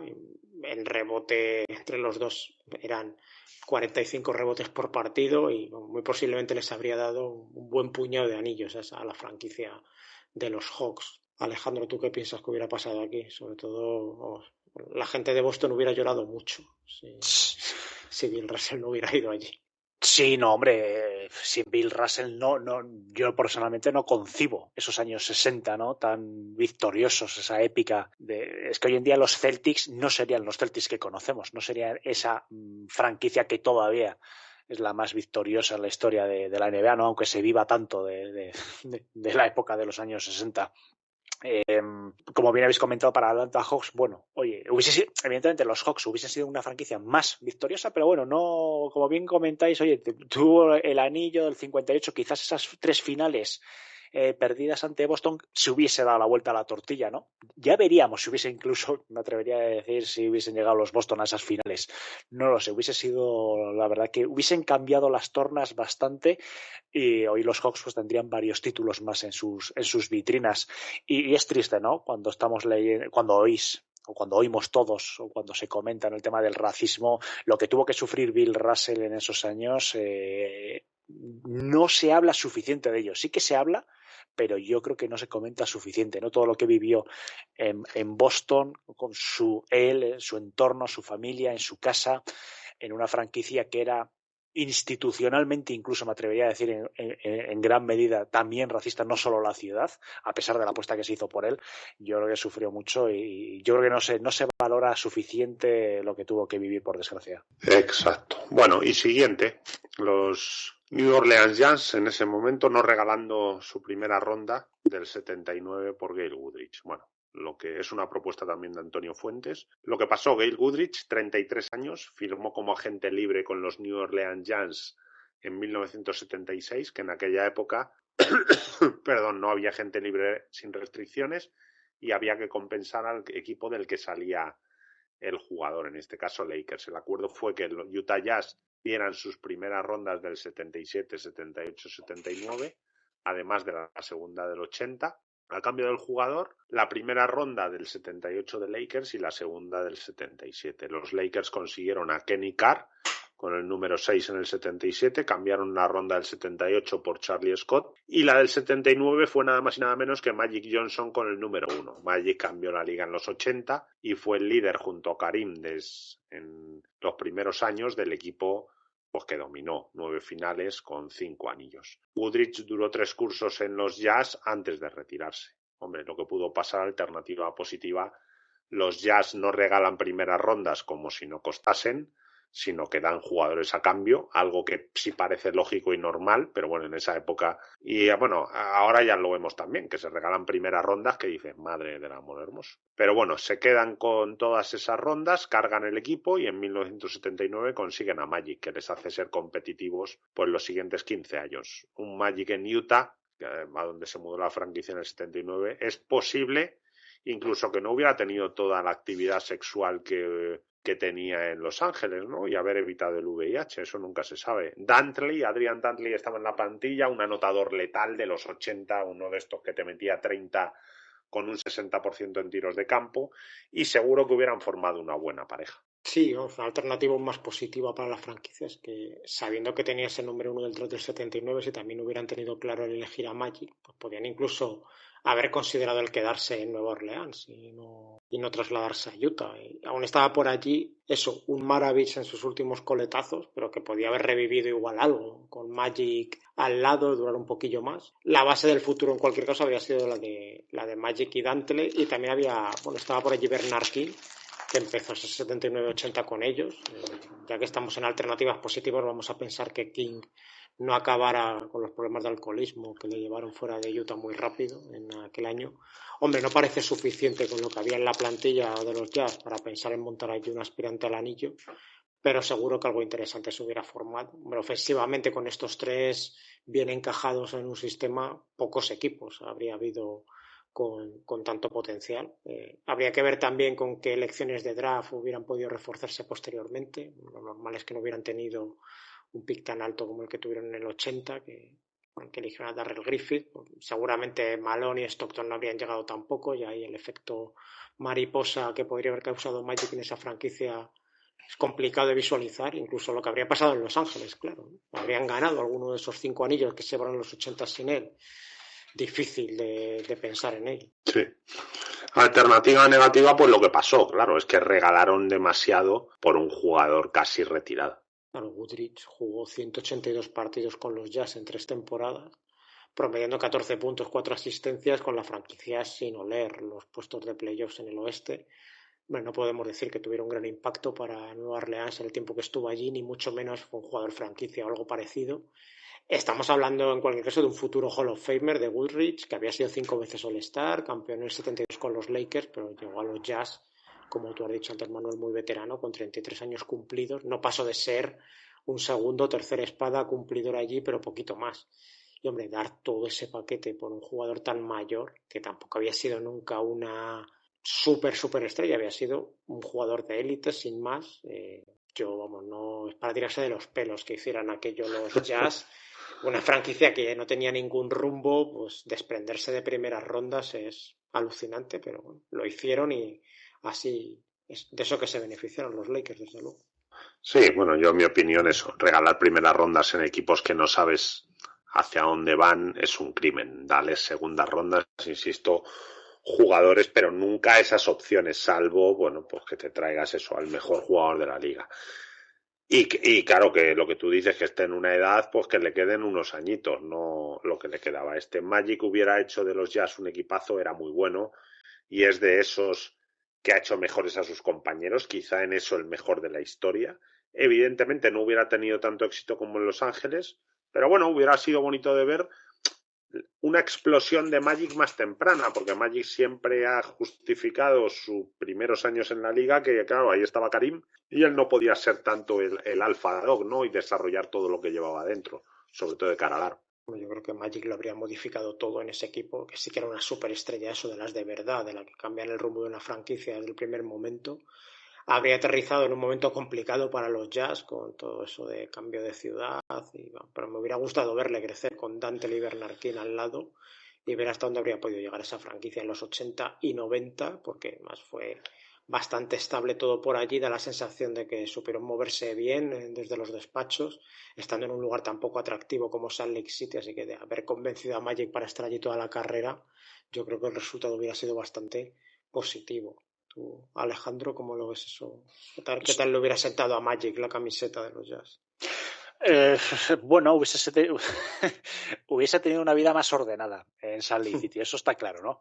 Bueno, de vez en cuando también las escapadas a otras ciudades, a lo mejor allí hubiese desfogado lo que tenía que desfogar, pero evidentemente Salt Lake City, que es una de las ciudades más conservadoras, pues por todo cómo se vive allí, ¿no? La religión, los mormones, ¿no? Que bueno, tampoco vamos a entrar en detalle de lo que supone, pero bueno, es una ciudad muy conservadora, no hubiese tenido tanto libertinaje, tantas facilidades para tener la vida que tuvo en Los Ángeles, no había tantas tentaciones, evidentemente. Yo por eso compro vuestro argumento, hubiese sido más complicado, ¿no?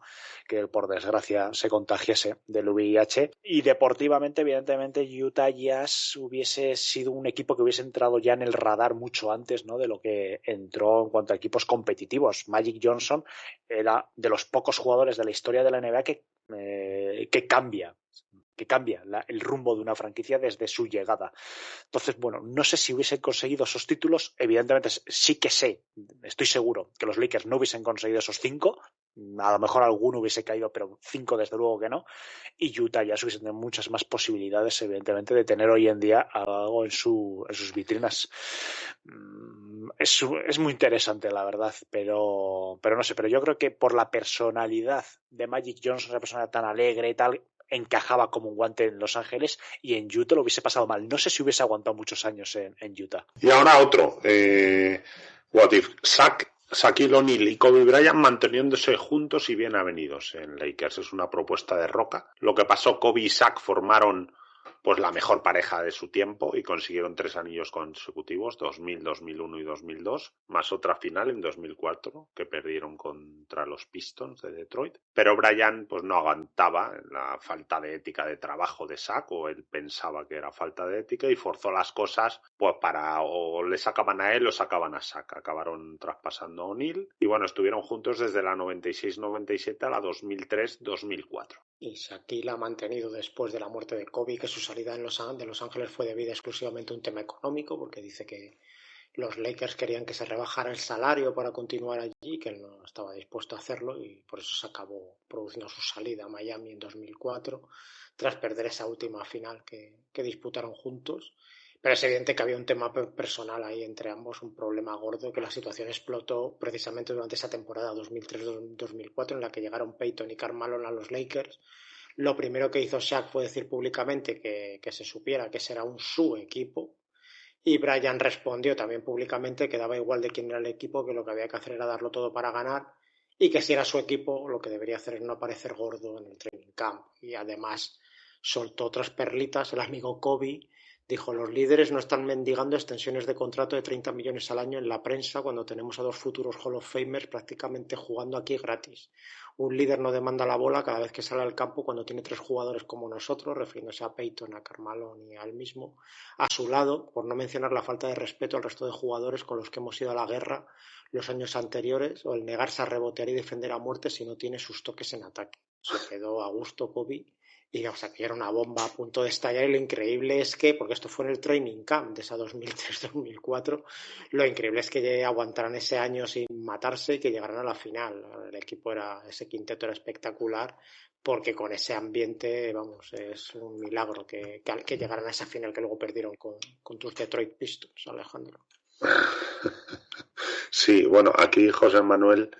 Sí, luego Neil ha dicho, ¿no? Cuando le han preguntado con Kobe, cuando muerto, dice, bueno, éramos hermanos y a veces nos peleábamos, ¿no? Pero bueno, la realidad es que no se soportaban, eso es evidente y se ve en la pista y fuera de ella. Bueno, alternativa positiva, pues consiguen que haya buena química o al menos soportarse, uno chupando menos, porque también Kobe tenía lo suyo, otro dejando quizá que el chico joven vaya cogiendo las riendas. El resultado pues podría haber sido el anillo de 2005, que acabó consiguiendo, bueno, en 2005 fue San Antonio, pero en 2006 Shaq lo consiguió con Miami, posiblemente 2 o 3 más. Eso hubiera hecho que bastantes narrativas cambiaran, sobre todo la de Spurs. Con Shaq y Kobe ganando 6 o 7 anillos juntos, pues claro, ¿dónde los situaríamos ahora, no? ¿A qué nivel de la historia? Por ejemplo, Kobe dijo en 2019: Shaq podría haber sido el mejor de todos los tiempos. Creo que él mismo será el primero en admitirlo. Era una fuerza de la naturaleza como no se ha visto nunca. Era una locura verlo en el campo. Los tipos grandes suelen ser tímidos, como que no quieren ser tan grandes y no están cómodos con su cuerpo, pero él no. Era una bestia, era competitivo, era imparable. Ojalá le hubiera gustado más el gimnasio, porque habría sido el mejor de todos los tiempos, sin duda. Yo podría tener 12 jodidos anillos si Shaq se hubiera comprometido y hubiera cuidado su forma física.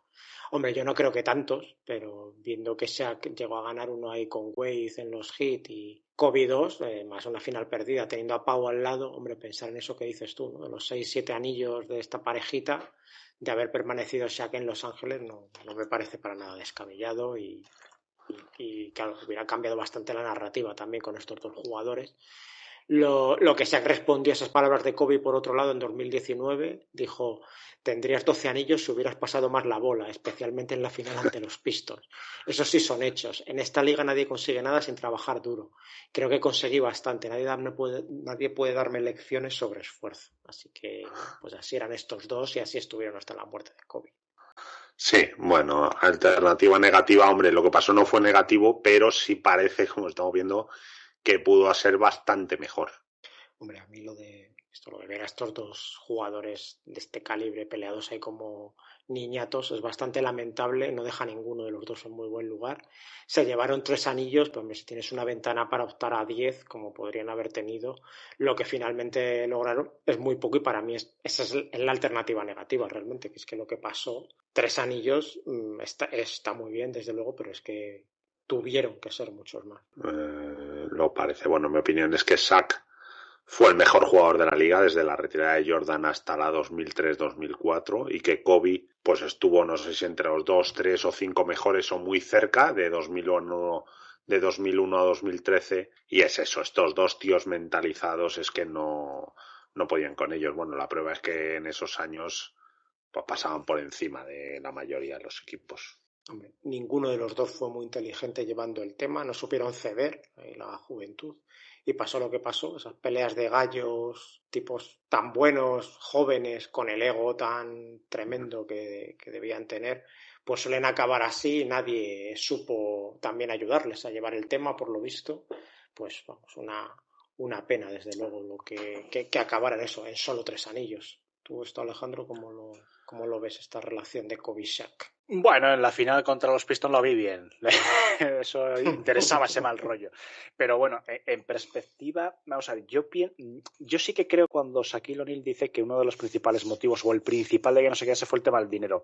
Yo creo que Shaquille O'Neal, y él lo ha contado varias veces, lo que pasa es que no ha trascendido mucho, el tema del dinero lo daba mucha importancia. Tuvo una mala experiencia cuando era un jugador joven, uno de sus primeros patrocinios de $1 millón, de los que recibió cuando estaba todavía en Orlando, acababa de llegar a Orlando, se le pulió. Él lo cuenta, ¿no? Él dice que cuando le llamaron, oye, que tienes $1 millón, el patrocinio tienes en la cuenta, él no hizo cálculos, evidentemente, de impuestos ni de nada. En ese momento en el estado de Florida prácticamente era más de la mitad lo que se llevaba el estado. Y él, bueno, se compró un coche de $150,000, otro parecido a su padre, otro un poquito más barato a su madre, se compró joyas, anillos, ¿no? Además en esos años se llevaba mucho, ¿no? El tema de vestir como los raperos y tal, ¿no? Que van con muchas joyas y tal. Y bueno, y le llamó el gerente del banco y le dijo, oye, esa, que te va a ir genial, pero no tienes dinero, él se asustó. Y bueno, a partir de ahí puso la gestión de su patrimonio a manos de profesionales. Y de hecho, hoy en día Shaquille O'Neal es de los jugadores NBA retirados con mayor patrimonio de dinero. Su fortuna está valorada en más de $400 millones por todos los negocios que ha hecho a posteriori y tal. Entonces, él siempre ha dado mucha importancia al tema del dinero y del contrato. Me creo esa parte, pero después aquí está las relaciones personales. Evidentemente, tanto Shaquille O'Neal como Kobe Bryant nunca han sido personalidades fáciles, nunca, jamás. Hoy en día Shaquille O'Neal solo hay que verle en el programa, en su programa de televisión, ¿no? Con el que está con Barkley y tal, para ver que sigue siendo un tío complicado de tratar muchas veces. Sí, se ríe mucho, jajaja, jijiji cuando él quiere, pero... Y con Kobe Bryant pues chocó desde el primer momento al 100%. O sea, si yo extrapolo el Shaquille O'Neal de sus mejores momentos en Orlando, que para mí es el mejor Shaquille O'Neal, junto a un gran Kobe Bryant, ese Kobe Bryant dominador, evidentemente esos Lakers podían haber sido, pues yo qué sé, no voy a cuantificar los títulos porque es un poquito chorrada, pero hubiesen doblado posiblemente lo que hubiesen ganado. Pero claro, el tema de los caracteres, es decir, lo que por un lado a esta gente les da ese carácter ultra competitivo, por otro lado les resta, ¿no? Son gente muy, muy, a veces un poquito egoístas, quieren ser el macho alfa y lo que lo hemos comentado en este mismo programa y muchas veces en otros programas, ¿no? Que no solo juntar a grandes jugadores, sino que tiene que haber esa unión, ¿no? No puede ser polos opuestos porque, bueno, por supuesto no polos iguales porque si no se van a rechazar. Y es lo que les pasó a ellos. Aún así, a pesar de ello, tuvieron la suficiente madurez y la suficiente calidad para llevar varios títulos a esta franquicia. Pero sus personalidades no casaban, pero por ningún lado. Bueno, exacto. Y visto esto, siguiente. Magic sin contraer el VIH. Es una propuesta de John Alcaide. Lo que pasó, Magic se retiró en 1991, antes de empezar la temporada, tras declarar que había sido infectado por el virus VIH.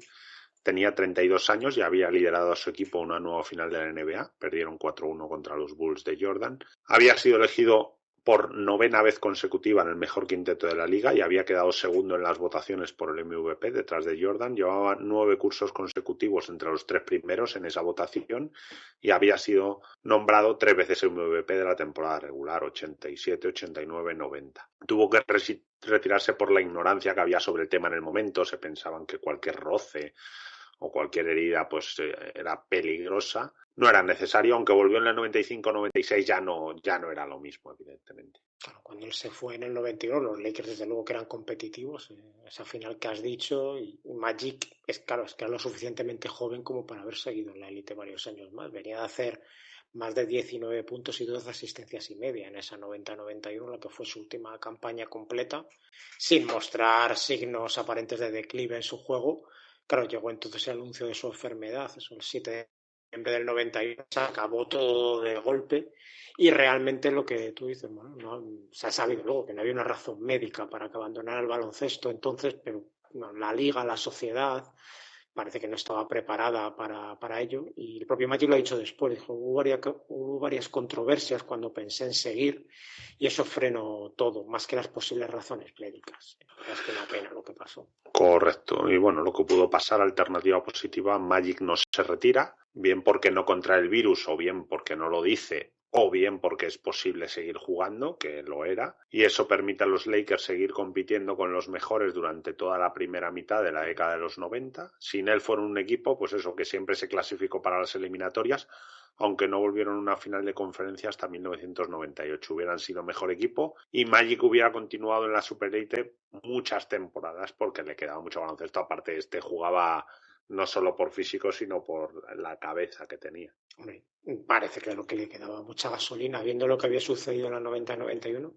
Y si miramos lo que hizo cuando regresó en la 95-96 con 20 kilos más y jugando de interior, hizo 15 puntos, 6 rebotes, 7 asistencias en los 32 partidos. Bueno, llevaba 5 años sin jugar y medicado. Y lo normal es que con 32 años Magic pues que hubiera seguido jugando a un altísimo nivel en la 91-92, desde luego. Esos Lakers, sin él, ganaron 43 partidos aún esa temporada, teniendo así del Trit en su lugar en el quinteto inicial, que es un cambio similar al de Pete Myers por Jordan en los Bulls de la 93-94 y claro, con él, hombre, no creo que con Magic hubieran repetido presencia en la final de la NBA, pero sí habrían vuelto a ser candidatos a estar arriba en el oeste, no creo que estuvieran al nivel de los Jazz o los Blazers, pero por ahí. Y luego, según cómo se hubieran reforzado, hace poco salió que Barkley ha dicho que había un traspaso que estaba casi hecho en el verano del 92 entre los Sixers y los Lakers, que él habría ido a Los Ángeles y el del Campbell y Worthy habrían acabado en Filadelfia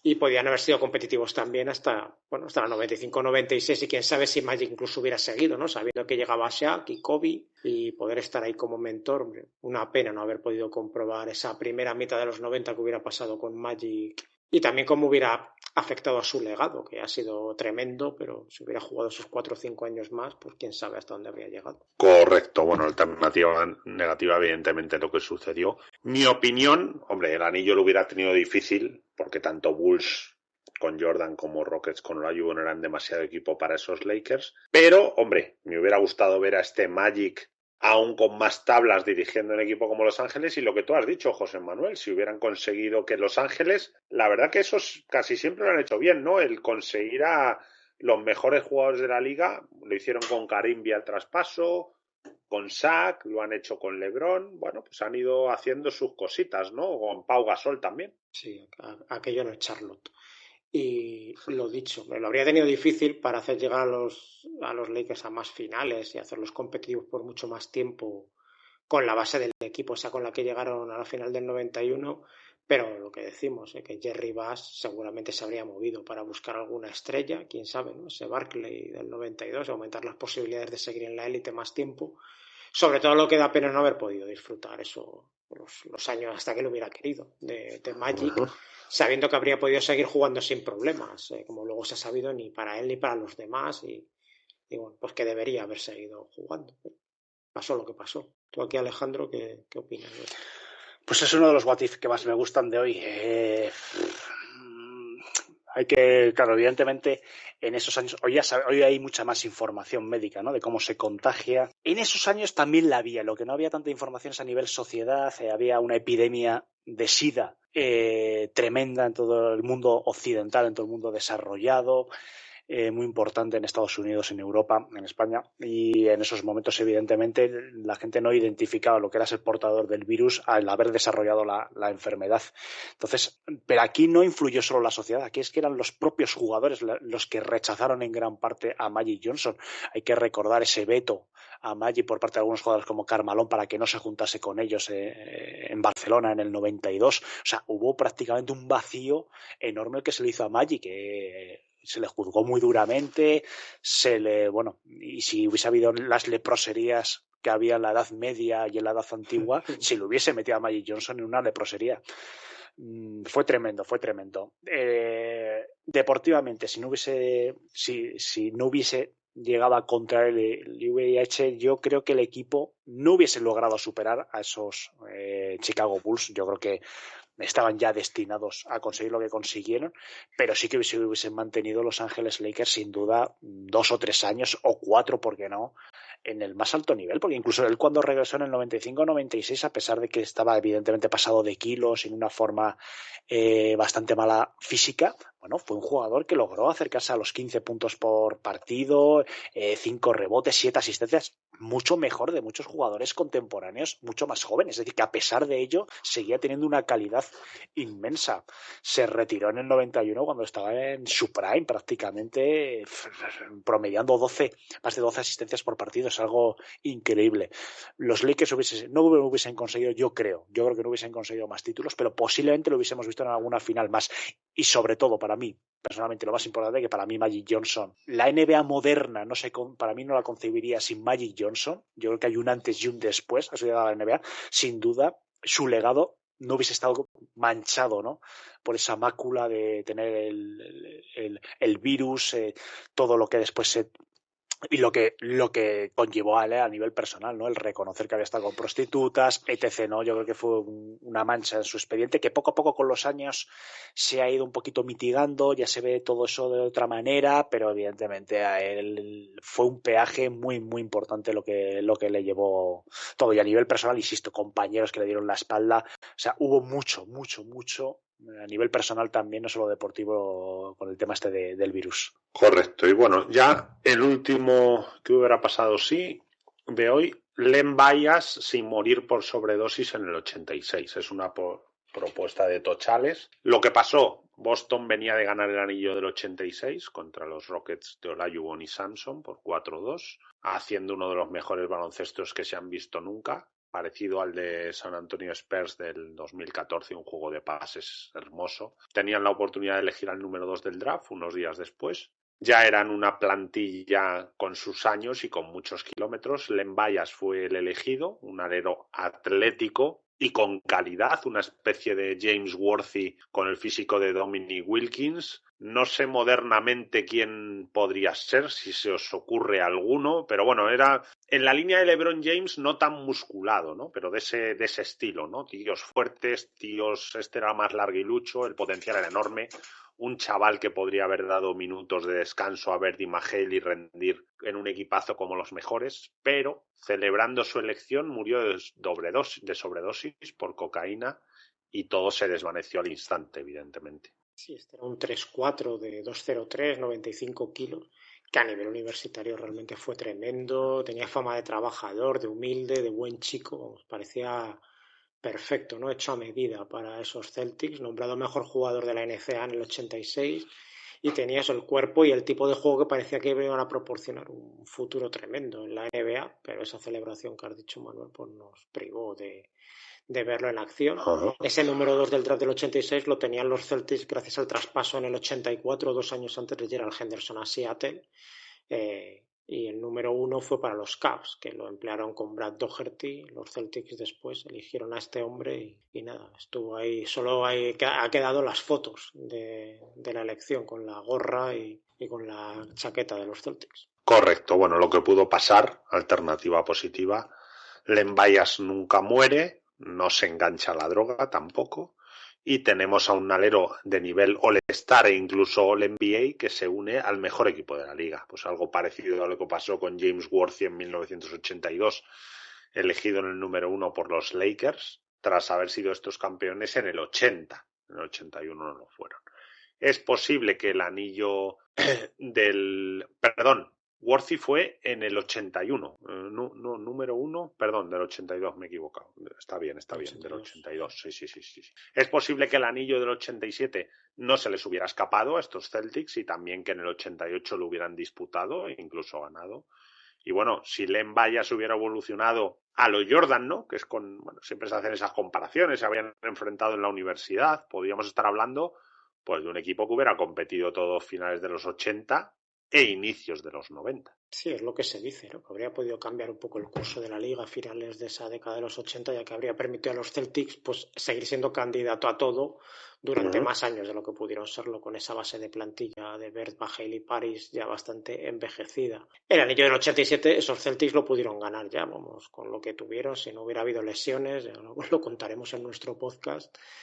Hale jugando con una sola pierna, Paris Sainz y Walton estaban para el arrastre, una carga de minutos brutal. Claro, con un Bias en el nivel que se preveía, hubieran sido favoritos en esa final. Podría haber sido el sexto hombre, haber dado descanso a Magel y Bird, esto no habrían tenido que jugar tantos minutos, ni estar expuestos a tanto castigo físico, ni ese año, ni en los últimos años de su carrera, así que por ahí es por donde se habla todo de lo que hubiera podido pasar con este jugador, y los Pistons y los Bulls pues seguramente habrían tenido que currárselo más, ¿no? Para destronar en el este a un Boston que hubiera sido mucho mejor equipo con este jugador. Correcto. En alternativa negativa, evidentemente, lo que sucedió. Imaginemos, pues eso, unos Bulls sin Pippen, unos Warriors sin Klay Thompson, unos Lakers de segunda época sin Pau Gasol. Bueno, este era el impacto que a priori se esperaba de Len Bias. Sí, siguiendo hoy, hombre, la alternativa negativa a pensar que habría ayudado a los Celtics a seguir siendo competitivos más años, pues es pensar que hubiera sido un bluff. Tal y como le ha pasado muchas veces en la historia a jugadores que parecía que iban a comerse el mundo y a ser los mejores y que acaban en nada. Eso nunca lo sabremos, pero hombre, esto por físico, tipo de juego, carácter de este chico, parece difícil pensar que eso hubiera pasado. Pero hombre, igual se había quedado en solo un buen jugador, es lo que no sabremos, pero peor que lo que sucedió, nada, desde luego. Correcto. Bueno, mi opinión es que Len Bias sí hubiera tenido un impacto brutal en la liga. Entraba en un equipo en el que cualquier jugador con unas condiciones buenas lo hubiera abordado, porque aparte eran jugadores generosos que le hubieran ayudado con el juego de pases. Demostró, eso sí, poca inteligencia, ¿no? Con el tema de las drogas. Todos podemos equivocarnos, pero lamentablemente, pues siendo joven, se equivocó y fue su última oportunidad en la vida. Eso es una pena. Puede ser que fuera la primera vez incluso que probaba las drogas, ¿no? Y que por eso pues no sabía ni qué meterse, pero vamos, la realidad es que pues fue una pena. Sí, porque no venía de ninguna familia desestructurada ni nada. También está muy bien. Tiene Bill Simmons en The Ringer una serie de podcasts dedicados a todo el tema del Len Bias, que están muy bien también. Y venía de una familia con padres, con los dos padres en casa, bien avenidos, no había habido ni abandonos, ni divorcios, ni pobreza. Parecía un chico con la cabeza bastante bien amueblada, y creo recordar eso, que no había probado la droga, y entonces pues bueno, celebración por ser el número 2 del draft y lo que pasó. Y yo creo que su carrera sí podría haber sido lo que tú decías, hermano, algo parecido a lo de Worthy en los Lakers, entrando despacito, sin mucha presión, en un equipo campeón, aspirante a todo, creciendo poco a poco ahí, también como hizo Mahale en estos mismos Celtics, hasta convertirse en una de las estrellas de la liga. Se habla también de que podría haber sido ese rival a la altura de Jordan, ¿no? Dominar la liga, que podría haber habido ahí una rivalidad tipo la de Bird contra Magic. Hombre, eso es mucho especular, pero bueno, para que veamos una idea de las expectativas que había con este jugador cuando salió de la universidad. Alejandro, sí que es uno de los what if históricos, ¿no? Que podría haber hecho este chico de haber pisado una cancha de la NBA. Sí, hombre, como todos los jugadores, siempre se puede tener la duda de si hubiese sido, porque como comentáis, un bluff o tal, pero no lo creo. O sea, los duelos que tuvo con Michael Jordan en la Atlantic Coast Conference, que es de la NCAA, que es donde jugaban ambos, ya se veía una rivalidad, pues como bien dices, ¿no? De que podría haber sido una rivalidad parecida a la River y Magic Johnson. Hubiese llegado a unos Celtics que ya estaban en la élite, y además es que el mismo Red Auerbach, incluso en el mismo funeral de este chico se le veía emocionado. Él comentó que llevaban 2 años intentando hacerse con él, o sea, bueno, gestionando, lo comentaba, ¿no? Que era su objetivo desde hacía 2 años.